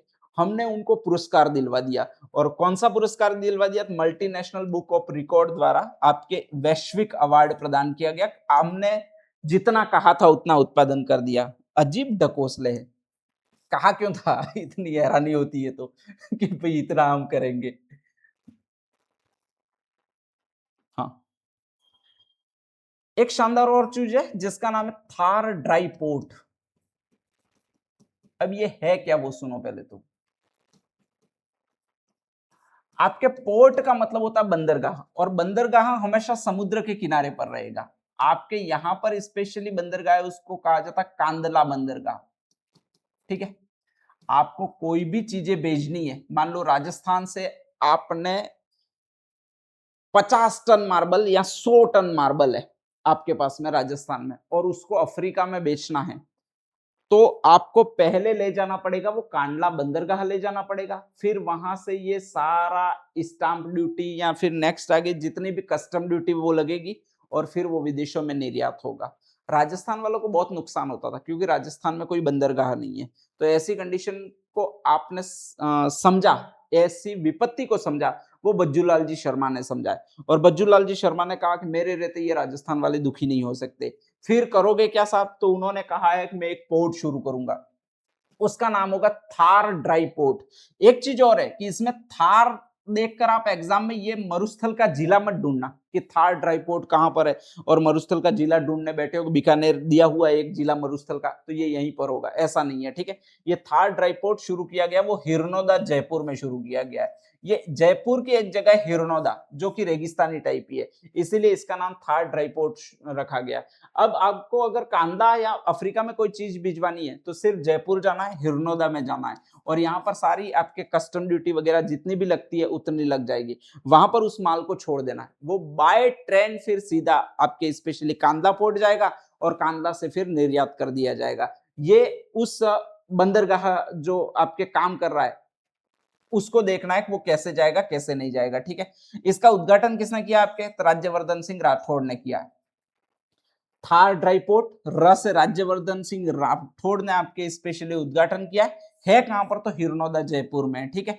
एक और पूछा जाएगा कि इसको बनाया किसने? तो एक मेन कंपनी है जो शिपिंग में काम करती है, आपके ये सारे ले जाती है, माल ले जाने का काम करती है, उसका नाम है हस्ती पेट्रोकेमिकल्स एंड शिपिंग लिमिटेड, ठीक है। ये सबसे बड़ी कंपनी है, भारत की पूर्वी इस तट की सबसे बड़ी कंपनी है जो माल ले जाने का काम करती है, उसका नाम है हस्ती petrochemicals and shipping limited. Thar dry port रस से राज्यवर्धन सिंह राठौड़ ने शुरुआत की है, कहां पर है? तो हिरनौदा जयपुर में है। और इस ह से याद रखना है, हस्ती पेट्रोकेमिकल्स एंड शिपिंग लिमिटेड का ये पूरा ड्राई पोर्ट बनाया हुआ है, ठीक है। और मल्टी मॉडल लॉजिस्टिक पार्क है, राइजिंग राजस्थान और केंद्र सरकार के पीएम गति शक्ति मिशन के तहत इसको विकसित किया गया है। इसमें विकसित किया गया का मतलब इसमें सब्सिडी बहुत ज्यादा प्राप्त हुई होगी। 100 एकड़ से अधिक क्षेत्र में ये विकसित है और डेडिकेटेड फ्रेट कॉरिडोर से ये जुड़ा हुआ है।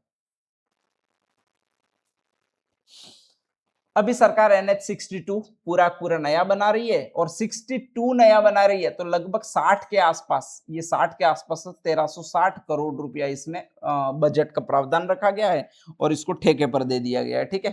तो नागौर वालों, बीकानेर वालों, तुम्हारा रोड बन रहा है, आराम से बन जाएगा, इतना सोचना नहीं है। ये अच्छी चीज है, ये पढ़ा देता हूं। जयपुर दरभंगा अमृत भारत एक्सप्रेस रेल सेवा, अब इसमें है क्या ये बता देता हूं आपको। तो आपका एक तो जयपुर है, वो राजस्थान में है। एक नेक्स्ट आगे इधर जो आता है वो आपका दरभंगा आता है और यहां से कहा जाता है कि यहां तक आपके एक रेल सेवा शुरू की गई है जिसको अमृत भारत एक्सप्रेस रेल कहते हैं, ठीक है। ये ज्यादातर विराम लेती है दरभंगा में लेती है, या फिर ये ज्यादातर विराम लेती है तो आपके जयपुर में लेती है। अब यहां पर विराम लेती है तो वहां पर आपके एक बना हुआ है, वो मेगा कोचिंग टर्मिनल बना हुआ है आपके यहाँ पर दरभंगा जयपुर में, लेकिन वो नहीं था, वो यहाँ पर नहीं था। अब ये मेगा कोचिंग टर्मिनल कहलाता क्या है? तो यहाँ पर स्पेशली जैसे ही रेल आती है, इतना सफर तय करके आती है, तो उसके पुर्जे बुर्जे वगैरह सारे डिले हो सकते हैं, कुछ बोल्ट है वो गिर सकते हैं, ठीक है, कुछ तार है वो कट सकते हैं। जब तार कट सकते हैं तो यहाँ पर लोगों की सुरक्षा के साथ खिलवाड़ होगा, कभी एक्सीडेंट भी हो सकता है, और जब एक्सीडेंट होता है तो कई सारे लोग मरेंगे। सरकार उसको रोकने के लिए यहाँ पर एक मेगा कोचिंग टर्मिनल खोल रही है। अब मेगा कोचिंग टर्मिनल का मतलब क्या था? एग्जाम में बैठे बैठे ये नहीं सोचना कोचिंग खोली होगी बहुत बड़ी, मेगा का मतलब बहुत बड़ी, और टर्मिनल का मतलब टनल के नीचे खोली होगी, ऐसा नहीं सोचना है, ठीक है। ये आपका एक स्पेशली जयपुर दरभंगा के मध्य खातीपुरा नामक जगह आती है, इसको कहा जाता है खातीपुरा। और इस खातीपुरा में ये मेगा कोचिंग टर्मिनल खोला है। यहां पर जो भी रेलें आएगी उनकी पूरी चेकिंग की जाएगी, वो एआई बेस्ड चेकिंग होगी। कौन से पुर्जे ढीले हो गए, कौन से बोल्ट नट खुल गए हैं, कौन से आपके स्पेशली ट्रेन के वायर ब्रेक हो गए, ये सारा सारा चेक होगा। और जहां पर भी स्पेशली ट्रेनों का चेक होता है उसको कहा जाता है मेगा कोचिंग टर्मिनल, ठीक है। तो रेल कोचों की जांच की जाती है उसको मेगा कोचिंग टर्मिनल बोलते हैं, और ये राजस्थान में खातीपुरा जयपुर में स्थापित किया गया है। तो पूछ ले कि राजस्थान में mega coaching terminal railway department द्वारा कहां पर स्थापित किया गया? तो खातीपुरा में किया गया। किसने किया है? तो अश्विनी वैष्णव और मुख्यमंत्री भजनलाल शर्मा ने किया है रेलवे स्टेशन पर।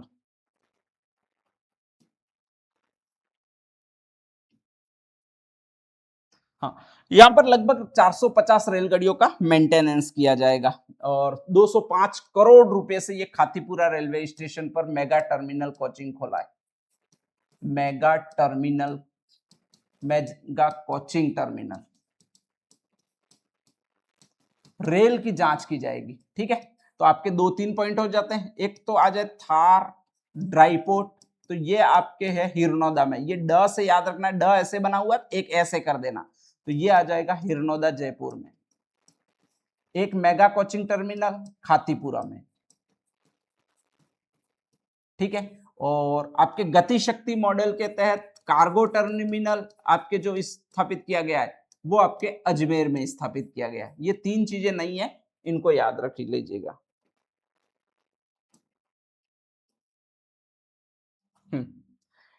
नेक्स्ट आगे अगली अच्छी चीज है, देखो राजस्थान है, उसमें पश्चिमी राजस्थान में पूरा पूरा लवण क्षेत्र आता है और लवण क्षेत्र संशोधन नियम 2025-26 लागू किया है।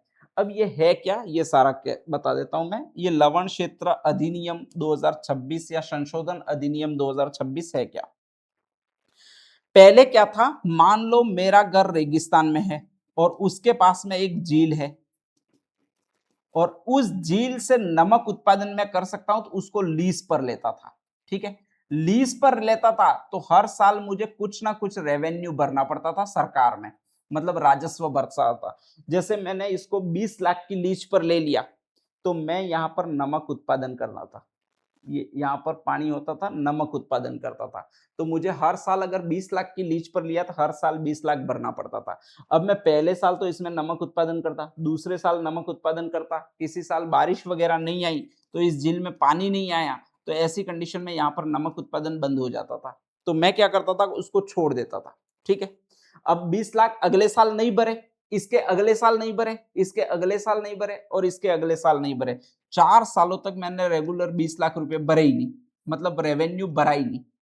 अब मैं 5वें साल अचानक बारिश हुई है और इसको वापस लीज पर लेना चाहता हूं तो मैं नहीं ले सकता था, वापस सारी प्रोसेस होती, वापस नीलामी होती और फिर भी इसको ले सकता था। अब ऐसी कंडीशन में होता क्या था, सरकार अगर 2 साल बाद नीलामी करती इसकी तो 2 साल का सरकार को लॉस होता था। तो सरकार कह रही है कि तुमको घबराना नहीं है, बस हमको पैसे देने। ठीक है, सरकार बहुत चालाक है, तो ये कह रही है कि तुमको घबराना नहीं है। अगर आपने 4 साल तक इसमें बीच में ब्रेक कर दिया है तो भी आप जो पहले वाला पैसा है, अगर 20 लाख हमको प्रतिवर्ष दे रहे हो तो दे दो और वहां से नमक निकालो। यही आपका स्पेशली नियम है, लवण क्षेत्रों में भूखंड आवंटन संशोधन नियम 2026 है। दो चीजें की गई है, जब भी आप लीज पर लोगे तो ई ऑक्शन यानी ऑनलाइन नीलामी होगी, इसमें ऑफलाइन नीलामी का प्रावधान हटा दिया गया है। और पहले नियमों में लीज समाप्त होने के 4 वर्ष बाद नवीनीकरण का कोई प्रावधान नहीं था, वो अब हटा दिया गया है। ठीक है, अगर लीज समाप्त हो जाती है तो भी 4 वर्ष बाद उसका तुम नवीकरणीकरण हो सकते हो, कर सकते हो, बस आप तो राज्य को पैसे दो, हम एरोप्लेन में उड़ेंगे, नेक्स्ट आगे ऐसे घूमते फिरेंगे, विदेशों में जाएंगे, तुम पैसे दो। ठीक है, और इसके बाद तुम कमाओ, ये तुम्हारी सरकार कह रही है, ध्यान रख लीजिएगा। और 6 माह की छूट प्रदान की है। हम्म। गोट मिल्क, अभी तक बकरी का जो दूध है वो आपके ताजा दूध कहलाता था और बकरी को स्पेशली चलता फिरता फ्रीज कहते थे। और बकरी का दूध होता है उसको आपके अमृत माना जाता था और अमृत को पी सकते हो आप, ठीक है, अमर हो सकते हो, इसके लिए पीने का प्रावधान रखा गया था, वो बकरी के दूध का प्रावधान रखा गया था। अब सरकार कह रही है जब अमृत है और उसको पी सकते हैं तो उससे आप नहा भी सकते हो, और इसीलिए कहा जाता है, सरकार कह रही है कि हम साबुन शैम्पू प्लांट लगाएंगे जो गोट मिल्क से बनेगा, मतलब बकरी के दूध से साबुन और शैम्पू बनाने का हम प्लांट लगाएंगे। कहां पर लगाएंगे, तो साबुन बनाना से आपके सोजत में लगाएंगे। साला बकरी, दो तो आंसोड़ होते हैं, उसके थन होते हैं, और वो अगर दूध देगी तो मुश्किल से अभी तो 2 कप देती है, ये 2 कप चाय बनाने को ही नहीं मिल रही है स्पेशली, पीने की तो दूर बात छोड़ो। और अब सरकार कह रही है कि हम साबुन बनाएंगे। ठीक है, तो पहला गोट मिल्क साबुन शैम्पू प्लांट आपके स्थापित किया जाना है और वो सोजत पाली में किया जाना है।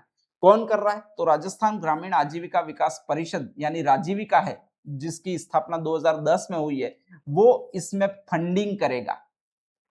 जो बाइयां होगी उनका स्पेशली काम होगा कि वो दूध निकाले और दूध निकालकर इसको दे राजस्थान ग्रामीण आजीविका परिषद की सोजत इकाई को दे, और उससे फिर मिलेगा वो साबुन और शैम्पू मिलेगा। तो अगर आप स्पेशली किसी साबुन से नहा रहे हो और साबुन मैं यूं कर रहा है तो इसका मतलब समझ जाना कि वो इस दूध का बना हुआ है। कौन से दूध का बना हुआ है भाई, आपके गोट मिल्क, बकरी के दूध का बना हुआ है। और बकरी के दूध का बना हुआ है तो इसका मतलब ये भी समझ जाना कि ये सोजत का बना हुआ है, पाली का बना हुआ है। ठीक है, अगर उसमें मेहंदी मिला दी गई होगी तो उससे अच्छी मेहंदी भी खुल जाएगी। खैर, अपन को तो यही याद रखना है कि सोजत पाली में और राजस्थान ग्रामीण विकास आजीविका विकास परिषद है वो इसको बना रहा है।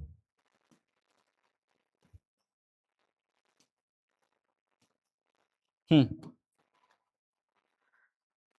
एक तो है आपके राजस्थान राज्य खनिज अन्वेषण ट्रस्ट और एक है आईआईटी धनबाद। इन दोनों के बीच में अभी मेमोरेंडम ऑफ अंडरटेकिंग यानी एक एग्रीमेंट हुआ है और इन्होंने कहा है, क्या कहा है इस खान विभाग ने, हमारे पास बहुत डंप पड़े हुए हैं। डंप का मतलब हमने बहुत ज्यादा खान गहरी कर रखी है, खोदी है, उन खानों का कोई उपयोग नहीं हो रहा है क्योंकि वो बहुत गहराई में है। ठीक है, तो आईआईटी धनबाद वाले कह रहे हैं कि अपने यहाँ पर प्रदूषण बहुत ज्यादा हो रहा है, प्लास्टिक वगैरह बहुत ज्यादा निकल रहा है, क्यों नहीं ये इन डंप है उनको इस प्लास्टिक से भर दिया जाए। और इसलिए इन दोनों के बीच में आपके एग्रीमेंट हुआ है, अगर प्लास्टिक है वो सारा का सारा वहां पर डाल दिया जाए तो उसका सॉल्यूशन भी हो जाएगा और रोज ये उड़ता भी नहीं रहेगा। कभी भी आप मोटरसाइकिल पर जाते हो अचानक आपके स्पेशली आंख पे आगे चिपक जाता है, थैली चिपक जाती है, ऐसा बिल्कुल नहीं होगा। ठीक है, तो प्लास्टिक को आपके जो वेस्ट प्लास्टिक है उसको स्पेशली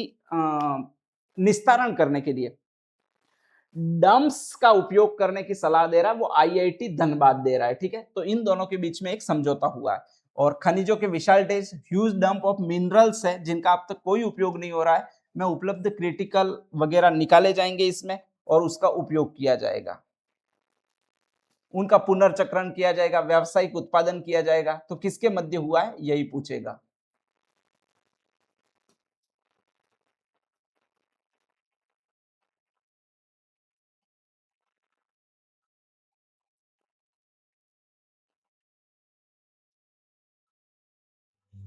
हाँ, ये राज्य में रेयर अर्थ एलिमेंट की खोज की है और वो बालोतरा के एक नवातला और देवगढ़ गांव, ये दोनों है वो आपके बालोतरा में ही है स्पेशली।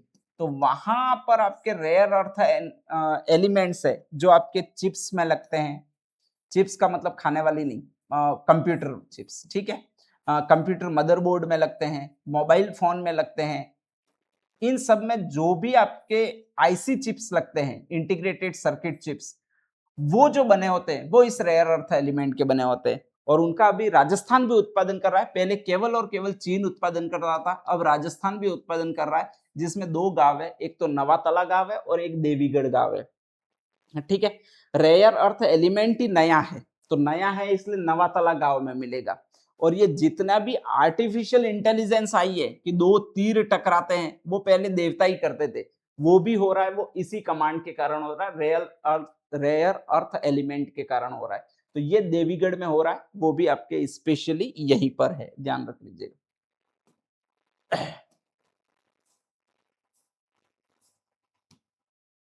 हाँ, एक ये आएगा इंडिया स्टोन मार्ट 2028, कब आयोजित हो रहा है और कहां आयोजित हो रहा है। सबसे पहले स्टोन मार्ट, स्टोन मार्ट का मतलब पत्थरों का मेला आयोजित हो रहा है। इसमें सारे व्यवसायी जो खानों में पत्थर निकालते हैं वो अपना अपना पत्थर लेकर आएंगे और बताएंगे, उसका मेला आयोजित करेंगे। ठीक है, कब आयोजित हो रहा है तो 17 से 20 फरवरी 2028 में आयोजित होगा। पहली बात तो ये ध्यान रखना है। कहां आयोजित होगा तो सबसे बड़ा स्थान है कॉन्स्टिट्यूशन क्लब जयपुर में आयोजित होगा। कर कौन रहा है तो तीन संस्थाएं कर रही है, जिसमें से एक तो है रिको, एक है सीडोस और एक है लघु उद्योग भारती। तो ये इंपॉर्टेंट है, आपके पूछा जाएगा कि ऐसी कौन सी तीन संस्थाएं जिनके मध्य एमओयू हुआ है कि वो भारत का सबसे बड़ा स्टोन मार्ट मेला आयोजित, पत्थरों का मेला आयोजित करेंगे। ठीक है, तो इंडिया स्टोन मार्ट 2028 17 से 20 फरवरी को आयोजित हो रहा है, स्पेशली 2028 में स्थापित हो रहा है। कॉन्स्टिट्यूशन क्लब जयपुर में आयोजित हो रहा है और इसको आयोजित करने वाली तीन संस्थाएं, एक रिको है, एक सीडोस है और एक नेक्स्ट है वो लघु उद्योग भारती है। ये आपको ध्यान रखना है। लगभग इसमें जो प्रतिनिधि शामिल हो रहे हैं वो 58 विदेशी प्रतिनिधि शामिल होंगे। अभी से ही फिक्स हो गया कौन कौन भाग लेंगे और ये सारे के सारे लोग हैं वो सबसे बड़े बड़े बिजनेसमैन हैं।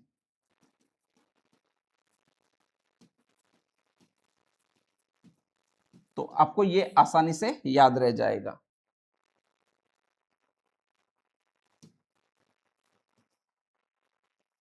हाँ,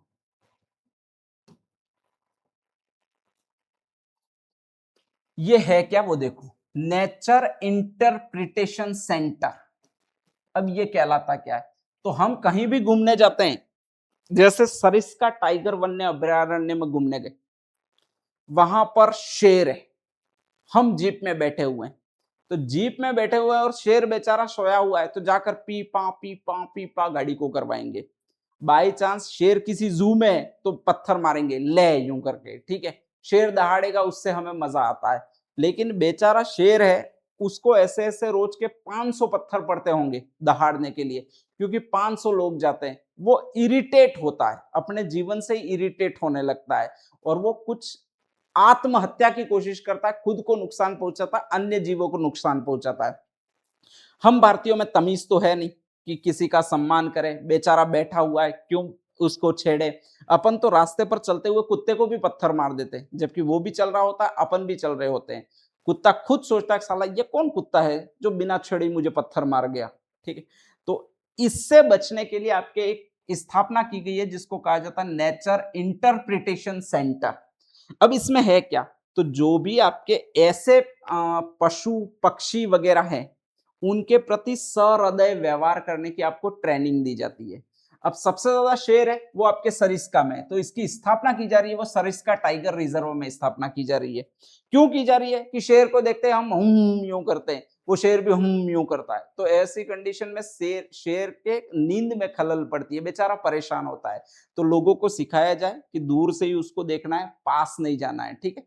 अब इस संस्था की जिम्मेदारी किसने ली है कि लोगों को सिखाने की, तो एक संस्था है जिसको कहा जाता है द एनिमल केयर ऑर्गेनाइजेशन। ये एनिमल की केयरिंग करने का काम करती है, ठीक है। इनको पता चल रहा है कि हम भारतीय गलत कर रहे हैं, लेकिन हमको नहीं पता पड़ता कि भारत वाले हम गलत कर रहे हैं। हम सोचते हैं कि हमने शेर को ललकारा है। एक और फाउंडेशन है जिसको कहा जाता है शाइन फाउंडेशन, और राजस्थान वन विभाग के मध्य एमओयू हुआ है। तो कभी भी पूछे नेचर इंटरप्रिटेशन सेंटर कहां पर स्थित है, सरिस्का में स्थित है, वहीं पर आपके शेर ज्यादा है और उनका स्पेशली आपको मेमोरेंडम बनाए रखना है, उनको सही तरीके से रहने देना है। तो एक तो केयरिंग करनी है, केयर ऑर्गेनाइजेशन है, उनको शाइनिंग देनी है मतलब मायूस नहीं करना है, तो शाइन फाउंडेशन है, और एक राजस्थान अग्रवाल है, ठीक है। ये तीनों है वो आपके इस सेंटर की स्थापना कर रहे हैं जिसको नेचर इंटरप्रिटेशन सेंटर कहता है, और उसमें लगभग 1 करोड़ की लागत से आधुनिक कन्वेंशन सेंटर भी बनाया जा रहा है। बहुत पैसा खर्च कर रहे हैं, दो दो थापड़ बांध रही हो, इतना पैसा खर्च कर रहे हैं, इससे अच्छा जैसे ही वो यूं करने जाए शेर के सामने और पीछे से एक लठ देना चाहिए, ठीक है। इतना पैसा खर्च करने की भी जरूरत नहीं पड़ेगी और इंसान भी सुधर जाएगा। मैं तो कहता हूं इनको यही अपनाना चाहिए, 2-4 बॉडीगार्ड खड़े कर देने चाहिए।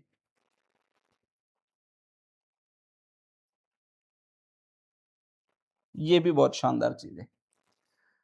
राजस्थान का आपके कृषि विभाग है, और एक और आर्टिफिशियल इंटेलिजेंस के क्षेत्र में काम करता है जिसको वाधवानी एआई कहते हैं, ठीक है। ये वाधवानी नाम के आदमी है, उन्होंने आर्टिफिशियल इंटेलिजेंस का विकास किया है, स्पेशली कृषि के क्षेत्र में ये बहुत काम करते हैं, और इन्होंने कहा जाता है कई सारे नए नए आविष्कार किए हैं।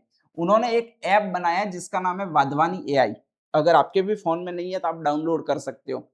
अगर आप इस में कोई भी किसी भी पौधे का फोटो डालोगे वाधवानी एआई ऐप में, तो वो डायरेक्टली बता देगा कि ये पौधा कौन सा है, इसके उपयोग क्या है, इसके नुकसान क्या है वगैरह बता देगा।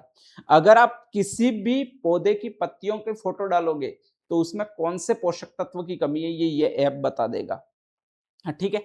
तो इसमें बताया जाता है, ये पौधे का नाम विवरण बताया जा रहा है, पोषक तत्व कौन से हैं और कौन से नहीं है ये भी इसमें बताया जा रहा है। और नेक्स्ट आगे एक और चीज बताई जा रही है, अगर पौधे में कोई रोग लगा हुआ है, उसकी पत्तियां पीली वगैरह पड़ रही है, तो स्पेशली कौन सा रोग लगा हुआ है और तुम्हें कौन सी दवाई लानी चाहिए, ये भी स्पेशली ये ऐप बता देता है, ठीक है। तो ये सारा ऐप बता देता है, वो वाधवानी एआई नामक ऐप बताता है। तो अब इसने राजस्थान कृषि विभाग से समझौता किया है, और ये कह रहा है अगले 3 वर्षों तक मैं राजस्थान के जितने भी किसान हैं उनको आपके आर्टिफिशियल इंटेलिजेंस के माध्यम से सहायता प्रदान करूंगा। तो राजस्थान कृषि विभाग 3 भागों में है, तो 3 सालों तक उसने सहायता ली है, और वो कौन से की सहायता ली है भी आपके वाधवानी एआई की सहायता ली है, और ये वाधवानी एआई है वो किसानों के मध्य ही कार्य करता है। नेक्स्ट आगे इसने सॉफ्टवेयर कौन कौन से विकसित किया है, तो एक तो एग्रीवाणी सॉफ्टवेयर विकसित किया है। अब ये एग्रीवाणी कहलाता क्या है आपके वो देख लीजिएगा। तो आपके स्पेशली किसी भी भाषा में आप उसको पूछोगे तो वो उसी भाषा में बताएगा, ऐसा नहीं कि अंग्रेजी में ही बताए। आप उसको वागड़ी में पूछोगे वागड़ी में बताएगा, मेवाड़ी में पूछोगे मेवाड़ी में बताएगा। और ये मौसम, सिंचाई, खेती से जुड़ी हुई समस्त प्रकार की जानकारी है वो एग्रीवाणी एआई, एग्रीवाणी एआई जो ऐप है वो आपको बताएगा। ठीक है, एक क्रॉप्स नाम का ऐप दूसरा बनाया गया है, वो कीट और रोग के बारे में पूरी जानकारी देगा, दवाइयों की भी जानकारी देगा। एक सोयाबीन ग्रेन एनालाइजर नाम का फिर सॉफ्टवेयर बनाया है, अगर इसके सामने सोयाबीन के दाने रखोगे तो इसमें कितना प्रोटीन है और इसका क्या मार्केट में रेट चल रहा है, ये सारा कुछ आपको बता देगा। ठीक है, अगर आपकी सोयाबीन अच्छी है तो उसकी स्पेशली भाव अच्छा आएगा, ये भी ये बता देगा। अगर सोयाबीन खराब है तो उसका कम दाम में बेचो, ये भी आपको ये बता देगा। ठीक है, और एक एग्री एआई कलेक्ट नामक एक और ऐप है जो आपके स्पेशली रोज का डिजिटल रिकॉर्ड आपके रखेगा, कब फसल को पानी पिलाया, कब नहीं पिलाया। ठीक है, फोटो खींच के डालोगे कब फसल को पानी पिलाना है, ये सारा सारा है वो ये बता देगा। तो ये वाधवानी एआई, हाँ ये तो अभी बहुत चर्चा में आया था, 2-4 दिन पहले इसकी फोटो आई है। फोटो क्या आई है, तो आपका एक विश्वविद्यालय जिसको राजस्थान आयुर्वेद विश्वविद्यालय कहते हैं, और ये स्थित है वो जोधपुर में स्थित है। आयुर्वेद की जो किताबें है वो अपनी बहुत ज्यादा प्राचीन किताबें, क्योंकि सारी ऋषि मुनियों ने लिखी है। अब ऋषि मुनि रहे नहीं, लेकिन उनकी किताबें हमारे पास जरूर है। तो आपका जो राजस्थान आयुर्वेद विश्वविद्यालय है, और नेक्स्ट आगे एक बीकानेर तकनीकी विश्वविद्यालय है, उसने इस राजस्थान आयुर्वेद विश्वविद्यालय ने, कहा जाता है कि बीकानेर तकनीकी विश्वविद्यालय से सहयोग मांगा और कहा कि हमारी जितनी भी किताबें हैं वो बहुत पुरानी है। नेक्स्ट आगे, तो उनको हमें डिजिटलाइज करनी है। डिजिटलाइज का मतलब पीडीएफ के रूप में संग्रहित करनी है, कंप्यूटर में लेनी है, वो है नहीं एक्चुअल में। ठीक है, बीकानेर तकनीकी विश्वविद्यालय ने कहा हो अपन अभी कर देगा, ये तो हमारे लिए बाएं हाथ का खेल है। और कहा जाता है कि आपके स्पेशली बीकानेर तकनीकी विश्वविद्यालय वालों ने ठेका ले लिया कि राजस्थान आयुर्वेद विश्वविद्यालय की सारी किताबें हैं उनको स्पेशली डिजिटलाइज किया जाए, उनकी सारी स्कैनिंग की जाए, और नेक्स्ट आगे कहा जाता है कि उनको कंप्यूटर में फीड किया जाए, उनकी फाइल बनाई जाए, पीडीएफ बनाई जाए। ठीक है, किताबें बहुत बड़ी बड़ी थी, स्कैनिंग करने में प्रॉब्लम आ रही थी। इन हरामखोरों ने किया क्या कि पत्ते फाड़ दिए, और पत्ते जैसे ही फाड़ दिए तो कहा जाता है कि एक एक पत्ते की स्कैनिंग की। अब दिक्कत ये होगी कि आज मान लो 100 पेज की या 500 पेज की किताब है, और आज वो 100 पेज फाड़ दिए, उनकी स्कैनिंग की है, और कल अगर कोई कर्मचारी वापस आके करता है और उसको वो किताब नहीं मिली तो उसने दूसरी किताब की स्कैनिंग कर दी। सारे भारत का पुराना ज्ञान था उसका मटिया मेट कर दिया है वो इन तकनीकी विश्वविद्यालय वालों ने कर दिया। कौन से विश्वविद्यालय ने?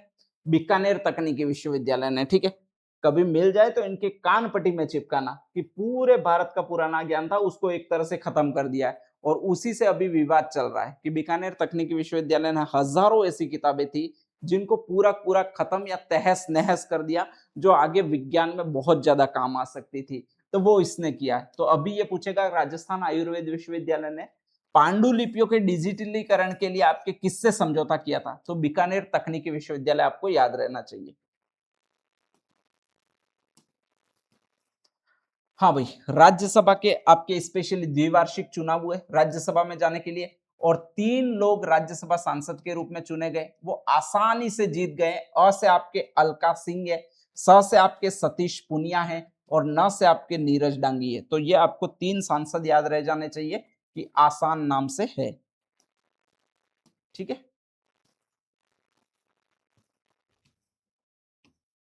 हम्म, ये राजस्थान समान नागरिक संहिता विधेयक 2026 है, आपको आसानी से याद रह जाएगा। है क्या, देखो राजस्थान में स्पेशली समान नागरिक संहिता लगनी है, और समान नागरिक संहिता हिंदुओं और मुसलमानों में लानी है। ठीक है, भिन्नता क्या है, तो स्पेशली एक तो शादी का सिस्टम भिन्न है, हिंदू एक बीवी से शादी कर सकता है, मुसलमान 4 बीवी से शादी कर सकता है। और कर ले तो कर ले ससुरा, लेकिन हमको चिढ़ाता बहुत ज्यादा है कि मैं देखो 4 काले तंबू लेकर घूम रहा हूं, एक तुम फुलझड़ी लेकर घूम रहे हो, ऐसे तो हमारा दुखी मन होता था। हमारा क्या मन, बज्जू जी शर्मा का भी दुखी मन हो जाता है कि यार ये क्या है, ये 4-4 को ऑटो में बिठा के घूम रहे हैं, मैं एक को गाड़ी में बिठा के घूम रहा हूं। ठीक है, तो ऐसी कंडीशन में कहा जाता है अपना दुख है, ज्यादा बड़ा हुआ था, मतलब आपके भजनलाल जी शर्मा जी का। तो उन्होंने कहा कि हम राजस्थान में समान नागरिक संहिता रखेंगे, जो हिंदुओं के लिए कानून है वो सेम टू सेम हम मुसलमानों के लिए रखेंगे। अब ये संविधान में वर्णन कहां पर है, तो अनुच्छेद 44 में समान नागरिक, ये समान अक्षर है तो इसमें समान नागरिक संहिता का वर्णन है। कौन सा भाग में है ये पूछा जाए तो ये भाग पहले वाला एक अक्षर निकाल देना, तो भाग 4 में है। ठीक है, किसमें है, तो नीति निर्देशक तत्व में, इसीलिए आज तक लागू नहीं हो पाया। अगर ये और कहीं होता आपके मूल अधिकार वगैरह में तो ये अब तक लागू हो चुका होता।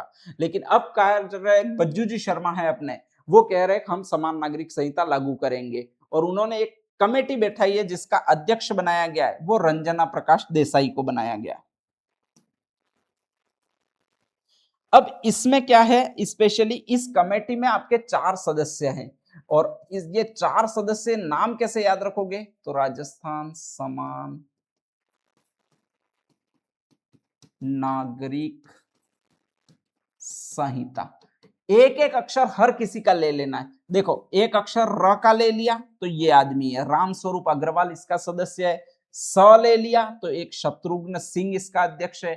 फिर स ले लिया तो सुची चौहान है इसकी सदस्य। ठीक है, 3 तो वैसे ही आ जाते हैं, और एक सिंह छाबा याद रख लेना, या फिर बसंत सिंह छाबा एक्स्ट्रा याद रख लेना। तो ये आपके 4 सदस्य हैं, जिसमें से रंजना प्रकाश देसाई ये वो अध्यक्ष है, और बाकी अन्य 4 सदस्य है। र से रामस्वरूप अग्रवाल है, स से आपके शत्रुघ्न सिंह है, नेक्स्ट स से आपके सुची चौहान है, और एक सिंह छाबा या बसंत सिंह छाबा और है जो कि आपके इसके सदस्य है। तो समान नागरिक संहिता अनुच्छेद 44 में है। नेक्स्ट आगे भाग 4 में वर्णित है।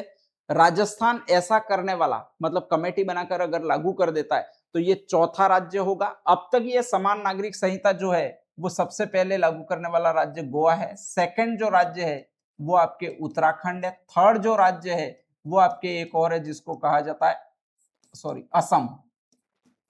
ठीक है, और अब प्रयास कर रहा है वो आपके राजस्थान भी प्रयास कर रहा है।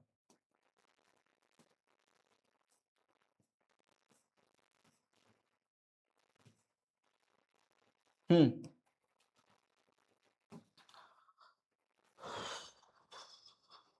नेक्स्ट आगे अगली चीजें क्या क्या है वो बता देते हैं आपको। इस महीने नियुक्तियां कौन कौन सी हुई है। आपके एक नियुक्ति हुई है जिनका नाम है कर्नल केसरी सिंह। इनके कर्नल लगा हुआ है, आपका मतलब ये सैनिक है।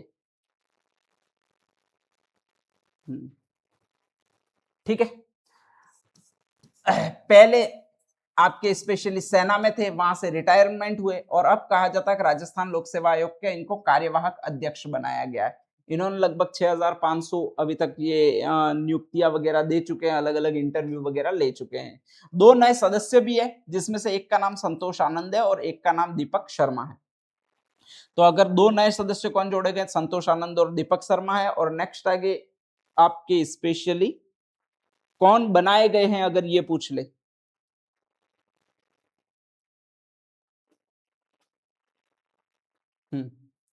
कौन बनाए गए हैं, कर्नल केसरी सिंह राठौड़ है। ठीक है,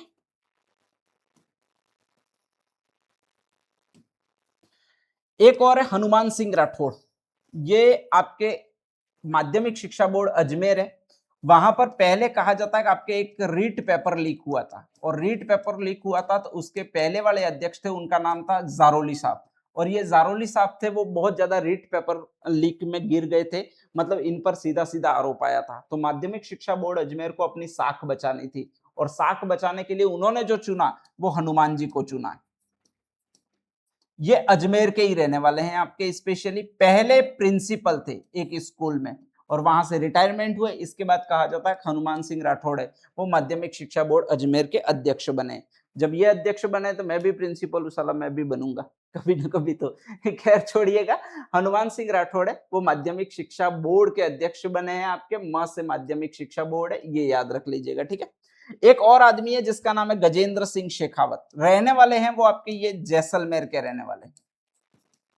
जब जैसलमेर के रहने वाले हैं तो जैसलमेर के आदमी को स्पेशली पानी पीने के लिए नहीं मिलता, बाकी सारी सुविधाएं मिल जाती है लेकिन पानी बिल्कुल मिलता नहीं है। ये पानी के अभावों में पले बड़े हैं, पानी मिला ही नहीं, कई कई किलोमीटर जाकर इन्होंने पानी लाया है। इसके बाद कहा जाता है कि ये राजनीति में आए, और राजनीति में आए तो लगातार ये मंत्री बने। मोदी 1.0 में, मोदी 2.0 में आपके ये जल संसाधन मंत्री थे, गजेंद्र सिंह जी शेखावत साहब, ठीक है। और इनका सबसे बड़ा काम है वो पानी के क्षेत्र में ही है। इनको लगा जो बचपन में मम्मी कूटती थी, कई दूर किलोमीटर दूर जाकर पानी लाते थे, तो इससे इनको लगा हर किसी को पीने का पानी मिलना चाहिए शासन में, और इसीलिए इन्होंने एक शुरुआत की है जिसको कहा जाता है जल जीवन मिशन। तो आपके जल जीवन मिशन की शुरुआत करने वाले, हर घर नल कनेक्शन की शुरुआत करने वाले अगर कोई देवता मानुष है तो वो गजेंद्र सिंह शेखावत है, ठीक है। हमने राम को देखा हो कि नहीं देखा हो, राम को तो चलो बात दूर है, भगीरथ को देखा हो कि नहीं देखा हो, हम नहीं जानते कि भगीरथ हुए थे कि नहीं हुए थे, लेकिन अगर हर घर में नल कनेक्शन देने के लिए और हर घर में नल लाने के लिए, हर घर में शुद्ध पेयजल प्राप्त करवाने के लिए अगर किसी आदमी ने जिम्मेदारी ली है और उसको 100% तक पूरा किया है, तो वो इसी आदमी ने पूरा किया जिसका नाम गजेंद्र सिंह शेखावत है, ठीक है। सारा राजस्थान आप पर ऋणी है और आने वाले समय में सारा भारत भी आप पर हमेशा या आपका हमेशा ऋणी रहेगा, ये मैं मानता हूं। आदरणीय गजेंद्र सिंह जी शेखावत साहब, इनको राजस्थान बैडमिंटन संघ का नया अध्यक्ष चुना गया है। तो अब ये आपके स्पेशली बैडमिंटन संघ के अध्यक्ष चुने गए, तो बैडमिंटन में भी कोई न कोई 100% नवाचार करेंगे। बहुत साफ दिल के आदमी है, शुद्ध दिल के आदमी है और बहुत बिलो टू अर्थ परिवार से उठे हुए हैं। जैसलमेर के रहने वाले, ऐसा नहीं है कोई जयपुर के रहने वाले थे, लेकिन राजनीति में उस मुकाम को इन्होंने प्राप्त किया है। तो ये है गजेंद्र सिंह शेखावत साहब।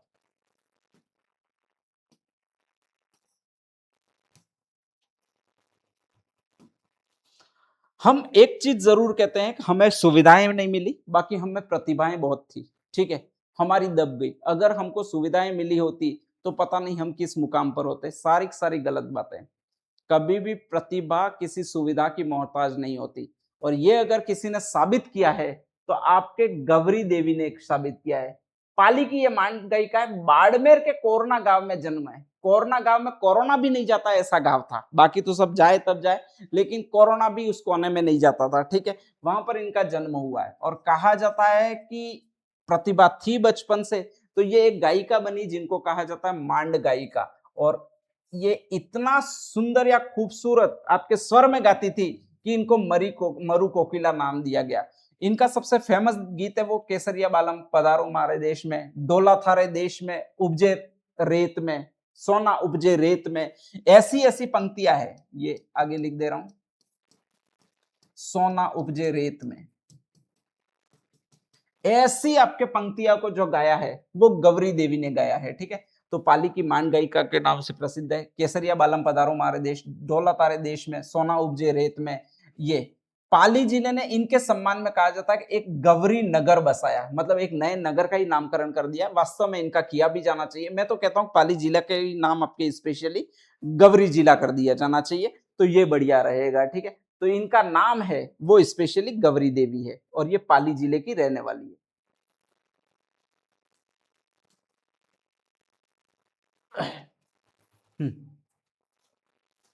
एक और नाम है जिसको कहा जाता है डॉक्टर SR मेहता या श्री रंजन मेहता। स्पेशली ये स्टेथोस्कोप वगैरह अभी आ रहे हैं और अभी हृदय की धड़कन वगैरह चेक की जा रही है। कई सारी रिपोर्ट अभी हो रही है, उससे बीमारी का अंदाजा किया जाता है। जब भी आप एक डॉक्टर के पास जाते हो तो वो 100 रिपोर्ट करवाता है, तब जाकर वो बीमारी बताता है, ठीक है। लेकिन कई कई समय में या कई कई युगों में कोई न कोई ऐसा इंसान होता है जो उसकी हर बात हमें चमत्कार लगती है, और अगर ऐसा ही कोई व्यक्ति रहा है तो उसका नाम SR मेहता है। ये जयपुर के सवाई मानसिंह हॉस्पिटल है, वहां पर डॉक्टर का काम करते थे। स्पेशली इनको महारत हासिल थी कि चाल देखकर ये पता लगा देते थे कि इसको बीमारी कौन सी है। सबसे बड़ी बात, स्टेथोस्कोप, हाथ की नाड़ी पकड़ना, ब्लड रिपोर्ट या आपकी रिपोर्टों की जांच करना, ये तो बहुत दूर की बात है। आप जैसे ही इनके सामने चलते हुए आते और आपकी चाल देखकर बता देते थे कि आपको बीमारी क्या है। और फेमस क्यों हुए, कहा जाता है कि एक लेडी थी जो इनके पास चलते हुए आई और इन्होंने जैसे ही उसकी चाल देखी तो उसको पहले ही बोल दिया कि तुम्हें कैंसर है, और फाइनली जाकर उसको लंग्स का कैंसर निकला। ऐसे ऐसे कई सारी चीजें, मतलब किसी को इन्होंने बोल दिया था कि स्पेशली स्किन कैंसर है, बाद में रिपोर्ट करवाई, 6 महीने बाद स्किन कैंसर आया, ठीक है। किसी की किडनी फेल इन्होंने बताई थी, 100% जाकर किडनी फेल ही निकली। ऐसा अगर एनालिसिस किसी ने किया है तो वो मेहता साहब ने किया है, SR मेहता, श्री रंजन मेहता, और ये SMS हॉस्पिटल में थे, ठीक है। और इसीलिए इनको गॉड फादर ऑफ मेडिसिन कहा जाता है। राजस्थान में इनके ज्ञान को देखकर इनको पद्मश्री पुरस्कार और राजस्थान श्री पुरस्कार दोनों इनको दिए गए। इन्होंने न्यूक्लियर मेडिसिन विभाग की स्थापना या शुरुआत की थी आपके SMS हॉस्पिटल में।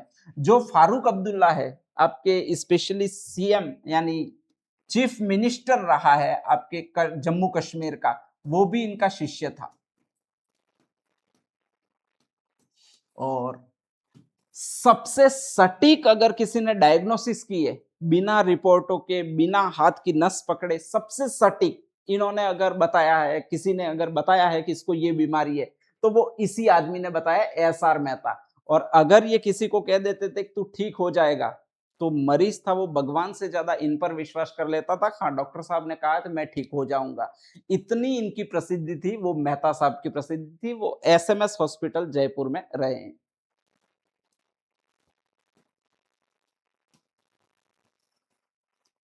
हाँ, पुरस्कार और सम्मान में क्या है भाई आपके, PM सूर्यघर योजना है एक।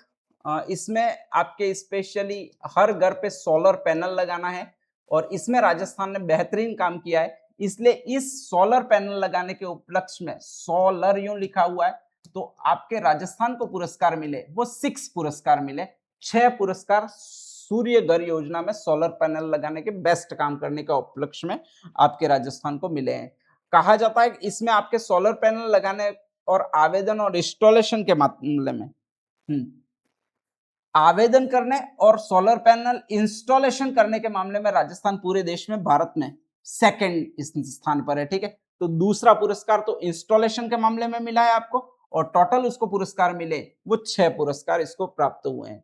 सबसे ज्यादा सोलर पैनल लगाने के लिए जयपुर को देश में 7वां स्थान मिला है आपके, ठीक है। वो तो आप देख लेना।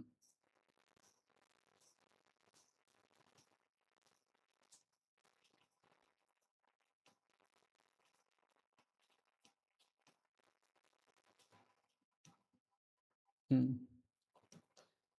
एक और शानदार अवार्ड है जिसको कहा जाता है भारत गौरव अवार्ड।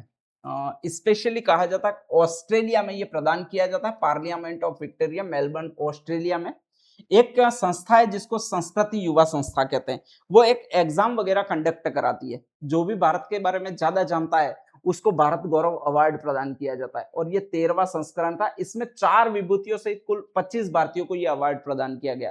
और उसमें जो 4 लोग थे जो राजस्थान के जिन्होंने इस अवार्ड को जीता, वो इस नाम से याद रखना, आपके पीयूष के नाम से थे। दो तो प नाम से है, पीयूष और प्रवीण, दोनों प नाम से हो जाएंगे। एक तो पीयूष है और एक प्रवीण है। एक यह नाम से है जिसका नाम है योगाचार्य ढाकाराम, ठीक है। और एक स नाम से है जिसका नाम है सनवर हर्षवाल। तो आपके पीयूष ने बहुत अच्छी प्रगति की है, इतना याद रख लीजिएगा। और इसको भारत गौरव अलंकरण मिला। ये 4 लोग हैं। एक तो प से आपके पीयूष, एक प से आपके प्रवीण, एक य से आपके योगाचार्य ढाकाराम, और एक स नाम से आपके हैं वो है सनवर हर्षवाल। तो आशा करता हूं कि लगभग 4 नाम है जिन्हें भारत गौरव अवार्ड मिला है। और वो ठेठ कहां पर जाकर मिला है आपके, ऑस्ट्रेलिया में जाकर मिला है, ठीक है। तो ये ऑस्ट्रेलिया में आपके स्पेशली अवार्ड प्राप्त करने वाले भारतीय हैं।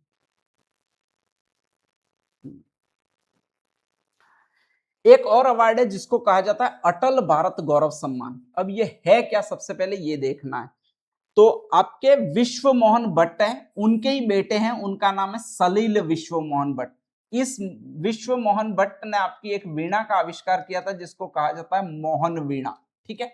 अब इसी वीणा को अच्छा रूप दिया है और इसका कहा जाता है सात्विक वीणा। तो इस सात्विक वीणा का आविष्कार करने के लिए इनको अटल भारत गौरव सम्मान मिला। ये सात्विक वीणा हमेशा अटल, मतलब कई सालों तक, युगों युगों तक रहेगी। अटल का मतलब हमेशा रहने वाली, अडिग रहने वाली, ठीक है। तो उसके कारण इनको अटल भारत गौरव सम्मान मिला, और वो सलील विश्व मोहन भट्ट को मिला है।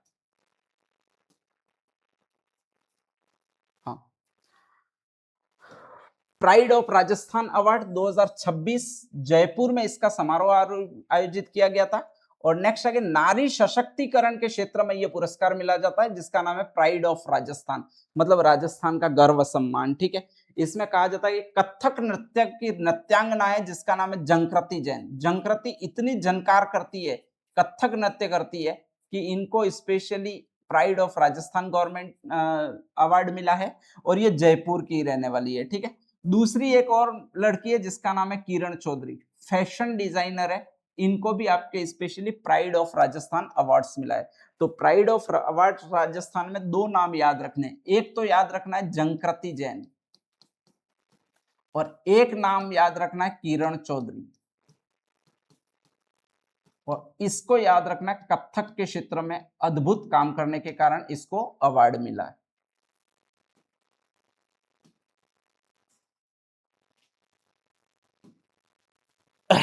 नेक्स्ट आगे एक और है संसद रत्न पुरस्कार 2026। अब ये है क्या वो देख लीजिएगा। तो सांसद अच्छा काम करते हैं उनके लिए एपीजे अब्दुल कलाम ने प्रोत्साहन देने के लिए एक पुरस्कार शुरू किया गया है जिसको कहा जाता है संसद रत्न पुरस्कार। ये अभी 16वां संस्करण है आपके 2026 में, 2010 से ये शुरू किया गया और इसमें 12 सांसदों को पुरस्कार मिला जिसमें से 2 राजस्थान के। एक का नाम है वो है पीपी चौधरी, राजस्थान के स्पेशली पाली की निर्वाचन क्षेत्र से चुने गए हैं आपके और ये one nation one election committee के अध्यक्ष है। One nation one election committee.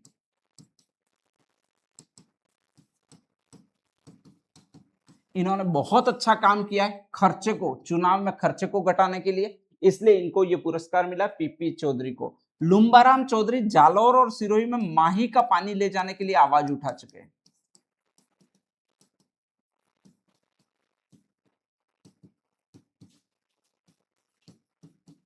और इसीलिए इनको ये पुरस्कार मिला है।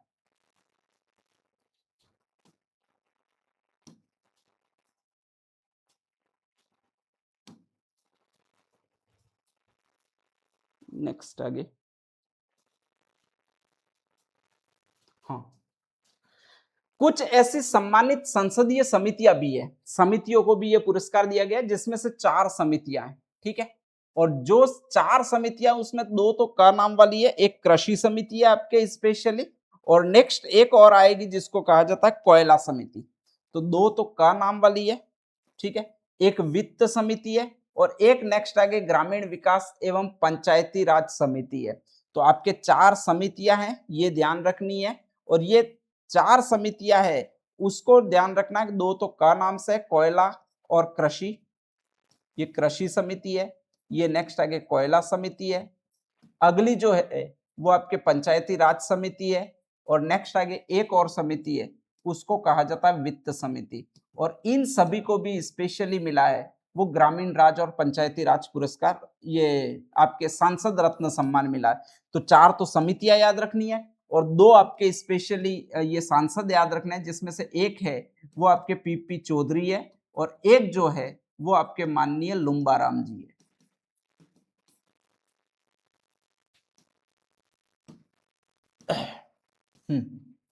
मिसेज राजस्थान 2026 लगभग पूछा नहीं जाता है, फिर भी अगर याद रखना चाहो तो स्पेशली 2 रख देना, श्वेता कंसारा स से आपके, और एक और याद रखनी है वो उमा मीना याद रखनी है, बाकी इसमें कोई आएगा नहीं।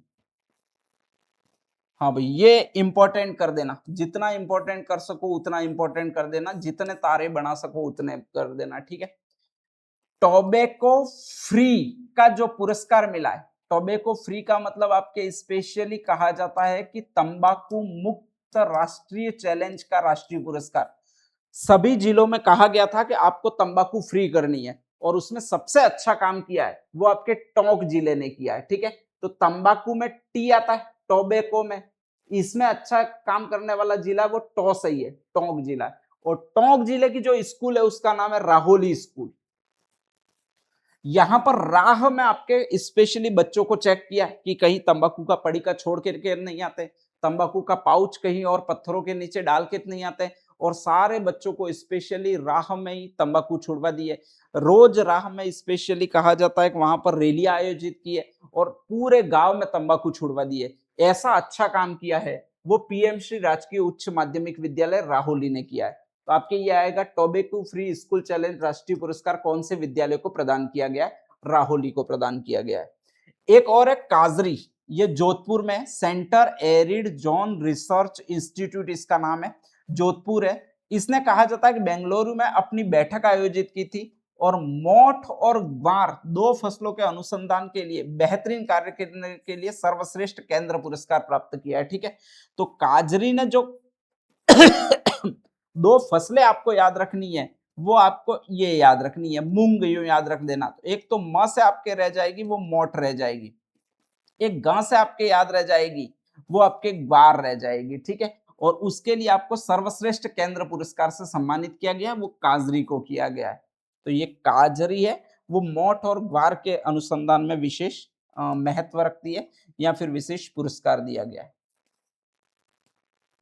हाँ भाई, प्रमुख व्यक्तित्व क्या क्या है ये अच्छी तरह से अपन पढ़ लेते हैं। इनमें 4-5 ही पॉइंट रहे, बाकी कोई पॉइंट रहा नहीं है, तो इसको देख लेते हैं ये है क्या क्या।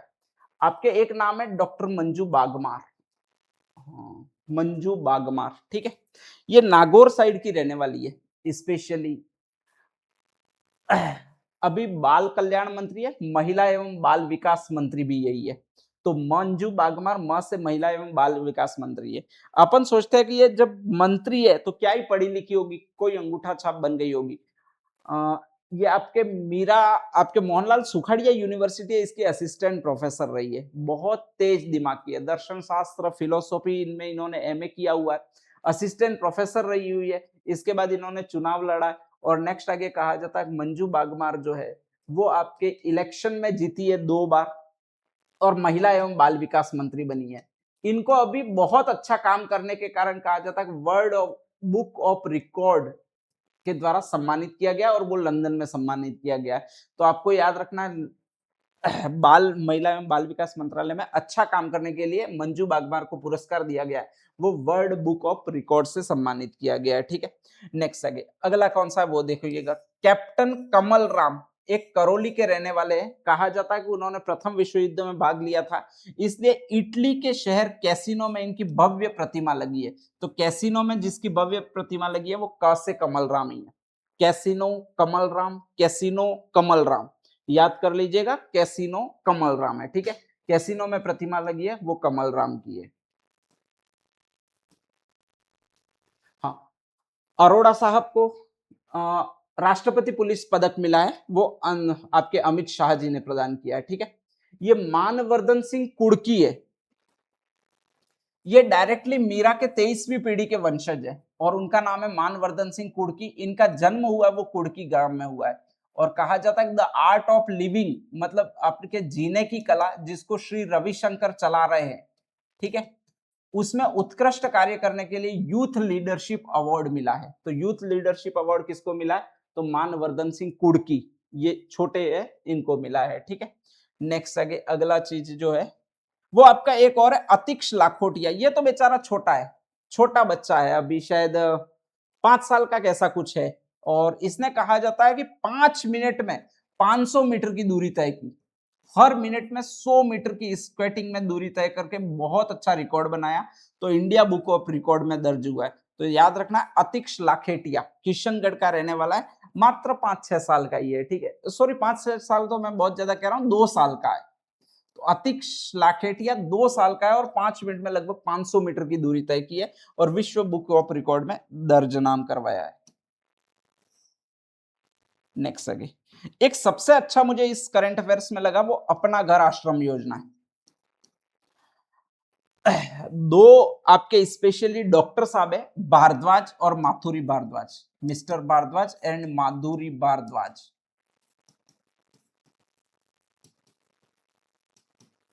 और इन्होंने कहा जाता है कि बचपन से देखा कि कई सारी महिलाओं को वगैरह आपके स्पेशली निकाल दिया जाता है, घर से ही निकाल दिया जाता है, वो कहीं पर भटकती रहती है, उनके साथ दुर्व्यवहार भी बहुत ज्यादा होता है। ठीक है, जो वृद्ध है उनके साथ भी दुर्व्यवहार बहुत ज्यादा होता है। तो कहा जाता है कि इन लोगों ने अपनी सारी तनख्वाह लगा दी। ये ऐसे ही लोग हैं जिनके कारण कहा जाता है पूरा विश्व में इंसानियत जिंदा है, यूं अपन कहते हैं। इन्होंने अपनी सारी तनख्वाह लगा दी और एक शेल्टर होम खोला है और वो यहाँ पर खोला है। कहाँ पर खोला है भाई? आपके भरतपुर में। लगभग वहां पर अभी 10,000 बेड है। 10,000 बेड है। आप अनुमान लगाओ, अपने घर में 4 बेड होते हैं और पूरा घर भर जाता है, वहां पर 10,000 बेड है। कितनी उन्होंने इंफ्रास्ट्रक्चर खड़ा किया होगा। ये सभी बूढ़े लोगों की, जो भी जिनके भी घर वाले त्याग देते हैं, उनकी सेवा करते हैं। दोनों अपना जीवन इसी में बिता रहे, मिस्टर भारद्वाज और माधुरी भारद्वाज, और ये भरतपुर में ही रहते हैं। स्पेशली वहां पर स्पेशली उनकी ट्रीटमेंट तक खुद ही करते हैं, सेवा करते हैं, दिन भर उसी में लगे रहते हैं।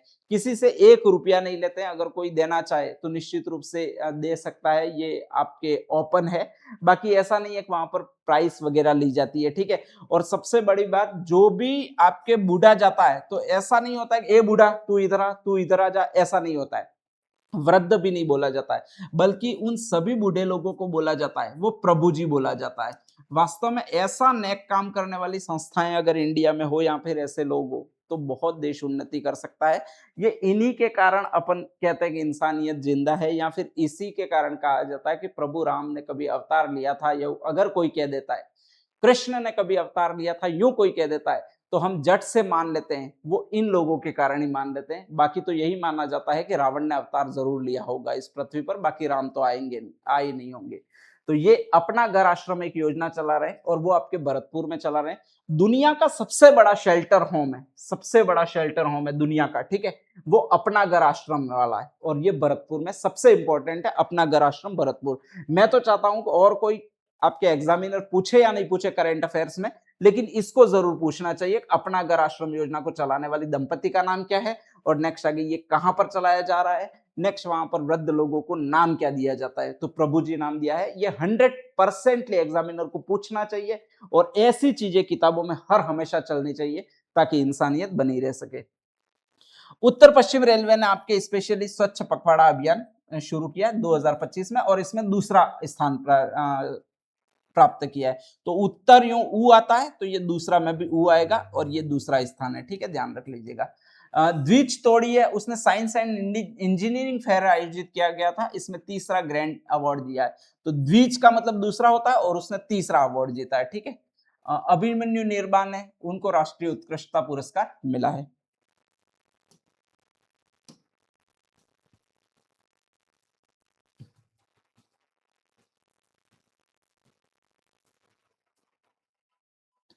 विश्व पर्यावरण दिवस 5 जून 2026 को मनाया गया। इसमें राजस्थान में अर्ली वार्निंग सिस्टम शुरू किया गया, और कहां पर शुरू किया गया अर्ली वार्निंग सिस्टम अगर ये आ जाए, तो अलवर और भिवाड़ी में शुरू किया गया। ये अलवर और भिवाड़ी दोनों नाम है, तो इसको देख लीजिएगा भाई। हमने 10 करोड़ पौधे लगाने का हर वर्ष लक्ष्य रखा है, ये तो मैंने बता दिया। सरकारी पोर्टल कौन से? राजकाज पोर्टल है, इसमें सारी फाइलें ई साइन होती है। शाला दर्पण, ये स्कूलों के लिए चलता है। ई श्रम पोर्टल, इसमें आपके श्रम प्राप्त कर सकते हैं। एक ये सबसे थोड़ी थोड़ी अच्छी चीजें है, वो ये बता देता हूं। हाँ, पहली बार आपके सांप सिस्तान सैंड बोआ भारत में दिखा है, और भारत में दिखा है तो वो राजस्थान में दिखा है। राजस्थान में दिखा है, कहां पर दिखा है? चूरू, सीकर और बीकानेर में दर्ज किया गया है, और ये कहा जा रहा है ईरान में पाया जाता है। और उस ईरान में जो पाया जाता है वो सांप आपके यहाँ पर राजस्थान में दिखा है, यूं सरकार कह रही है, यानी स्पेशली ये करंट अफेयर्स कह रहा है, ठीक है। मैं सबसे अच्छी बात बता देता हूँ। सांप का नाम है सांप सिस्तान सैंड बोआ। ये रेगिस्तान में पाए जाने वाला सांप होता है। आप सोच रहे होंगे कि यार कैसा सांप होता होगा, रेगिस्तान में पाया जाता है, मतलब रेतीली का तरह का होता होगा, अलग ही सांप होता होगा, बहुत जहरीला सांप होता होगा, ऐसी कई धारणाएं मन में आपके आ रही होगी। खैर छोड़िएगा। इसको कहा जाता है दो मुंह वाला सांप। दो मुंह वाला का सांप का मतलब आगे भी मुंह टाइप ही होता है, पीछे भी मुंह टाइप ही होता है, हालांकि होते नहीं है लेकिन दिखता ऐसा ही है, ठीक है। और ये ज्यादातर कहा जाता है तेज नहीं भाग सकता है, इसको अपन कहा जाता है आधा सौकड़ो। मेरे घर के पास रोज घूमते फिरते, और ये कह रहे हैं कि ये ईरान से आया है। अबे ईरान से कहां पर आया है? मेरे घर के पास घूमता रहता है, कम से कम ढूंढो तो सही। सांप सिस्तान सैंड बोआ, ये इसको आधा चौकड़ा कहते हैं। वो चूरू, सीकर और बीकानेर में अभी मिला है। किसी शहर में कोई रह रहा होगा, आपके वन विभाग का कर्मचारी, जिसने कभी देखा ही नहीं होगा, और जब देखा ही नहीं होगा तो इसको पहली बार दिखा होगा, तो उसने ये भविष्यवाणी की है, या फिर बड़ा बड़ा लिखा कि ये ईरान में पाया जाता है, अब भी चूरू, सीकर, झुंझुनू में मिला है, दो मुंह वाला सांप होता है, ठीक है। आगे भी चल सकता है, पीछे भी जा सकता है, ऐसा सांप होता है। बड़ा जहरीला होता है, सब फर्जी लिखा है, वो उसको नॉलेज ही नहीं है लिखने वाले को। तो ये पहले सुधारना चाहिए। सांप, सिस्तान, सैंड बोआ अपने यहाँ का ही है, ठीक है। एक अरावली पर्वतमाला के सीमांकन के लिए सुप्रीम कोर्ट ने आपके कमेटी गठित की है, 100% आएगा किसकी अध्यक्षता में? तो आशुतोष की अध्यक्षता में। अरावली पर्वतमाला सीमांकन आशुतोष की अध्यक्षता में, यानी सुभाष आशुतोष की अध्यक्षता में एक कमेटी बनाई गई है। ये याद रखना है, सुभाष आशुतोष अरावली, आशुतोष अरावली, आशुतोष अरावली, आशुतोष अरावली, ये आपको देखने मिल जाएगा कौन है, ठीक है। MNIT जयपुर है, वहां पर अश्विनी वैष्णव ने उन्नत क्वांटम कंप्यूटिंग और कंप्यूटर संचार प्रयोगशाला स्थापित की है, जयपुर में ही करेंगे। नागरिक सुरक्षा कोर पहले पढ़ा दिया। एक ये पॉइंट आएगा, लोकतंत्र सेनानियों की जो पेंशन है, मतलब जो भी 1975 के आपातकाल में बंदी हुए थे, उनकी पेंशन पहले 20,000 थी। अब सरकार कह रही है कि ये सारे हमारे आदमी थे, मतलब संगठन में काम करने वाले आदमी थे, आरएसएस वालों को बंदी बनाया था, तो इनकी कम से कम ये फिगर वाली तनख्वाह तो होनी चाहिए, मतलब एस जैसा फिगर तो होनी चाहिए। तो उनकी जो तनख्वाह कर दी गई है वो आपके 25,000 रुपया भी कर दी गई है, ठीक है। और लास्ट आपके राजस्थान है, वो लगभग 12 कार्यक्रमों में, यानी 12 आपके स्पेशली कार्यक्रमों में फर्स्ट रैंक प्राप्त की है। वो 12 कार्यक्रम कौन से हैं? तो फसल बीमा योजना है, कुसुम योजना है, कुसुम योजना कंपोनेंट सी भी है, ए भी है और सी भी है, बी में फर्स्ट स्थान प्राप्त नहीं किया है, ठीक है। अंगदान और प्रत्यारोपण में प्राप्त किया है, फिट इंडिया फ्रीडम रन में प्राप्त किया है, प्रधानमंत्री पोषण योजना में प्राप्त किया है, धरती आबा जन भागीदारी अभियान में प्राप्त किया है, और खनिज ब्लॉकों की नीलामी में प्राप्त किया है। यही आपका थोड़ी क्लास बहुत ज्यादा बड़ी जरूर हो गई होगी, लेकिन लगभग राजस्थान का करंट अफेयर्स कंप्लीटली जून माह का मैं पढ़ा चुका हूं। मुझे भी तसल्ली है कि मैं पढ़ा चुका हूं, कुछ भी बाकी नहीं रहने दिया है, और 100% इनमें से आपके क्वेश्चन इससे ज्यादा बाहर जाएंगे नहीं। तो मैं करंट अफेयर्स पूरे महीने की 1-1 घंटे क्लासें लेने की कोई जरूरत नहीं है, बस इस क्लास को देख लीजिएगा और 100% इसका रिविजन करिएगा, तो आपके बहुत ज्यादा क्वेश्चन सही हो जाएंगे। बहुत बहुत धन्यवाद।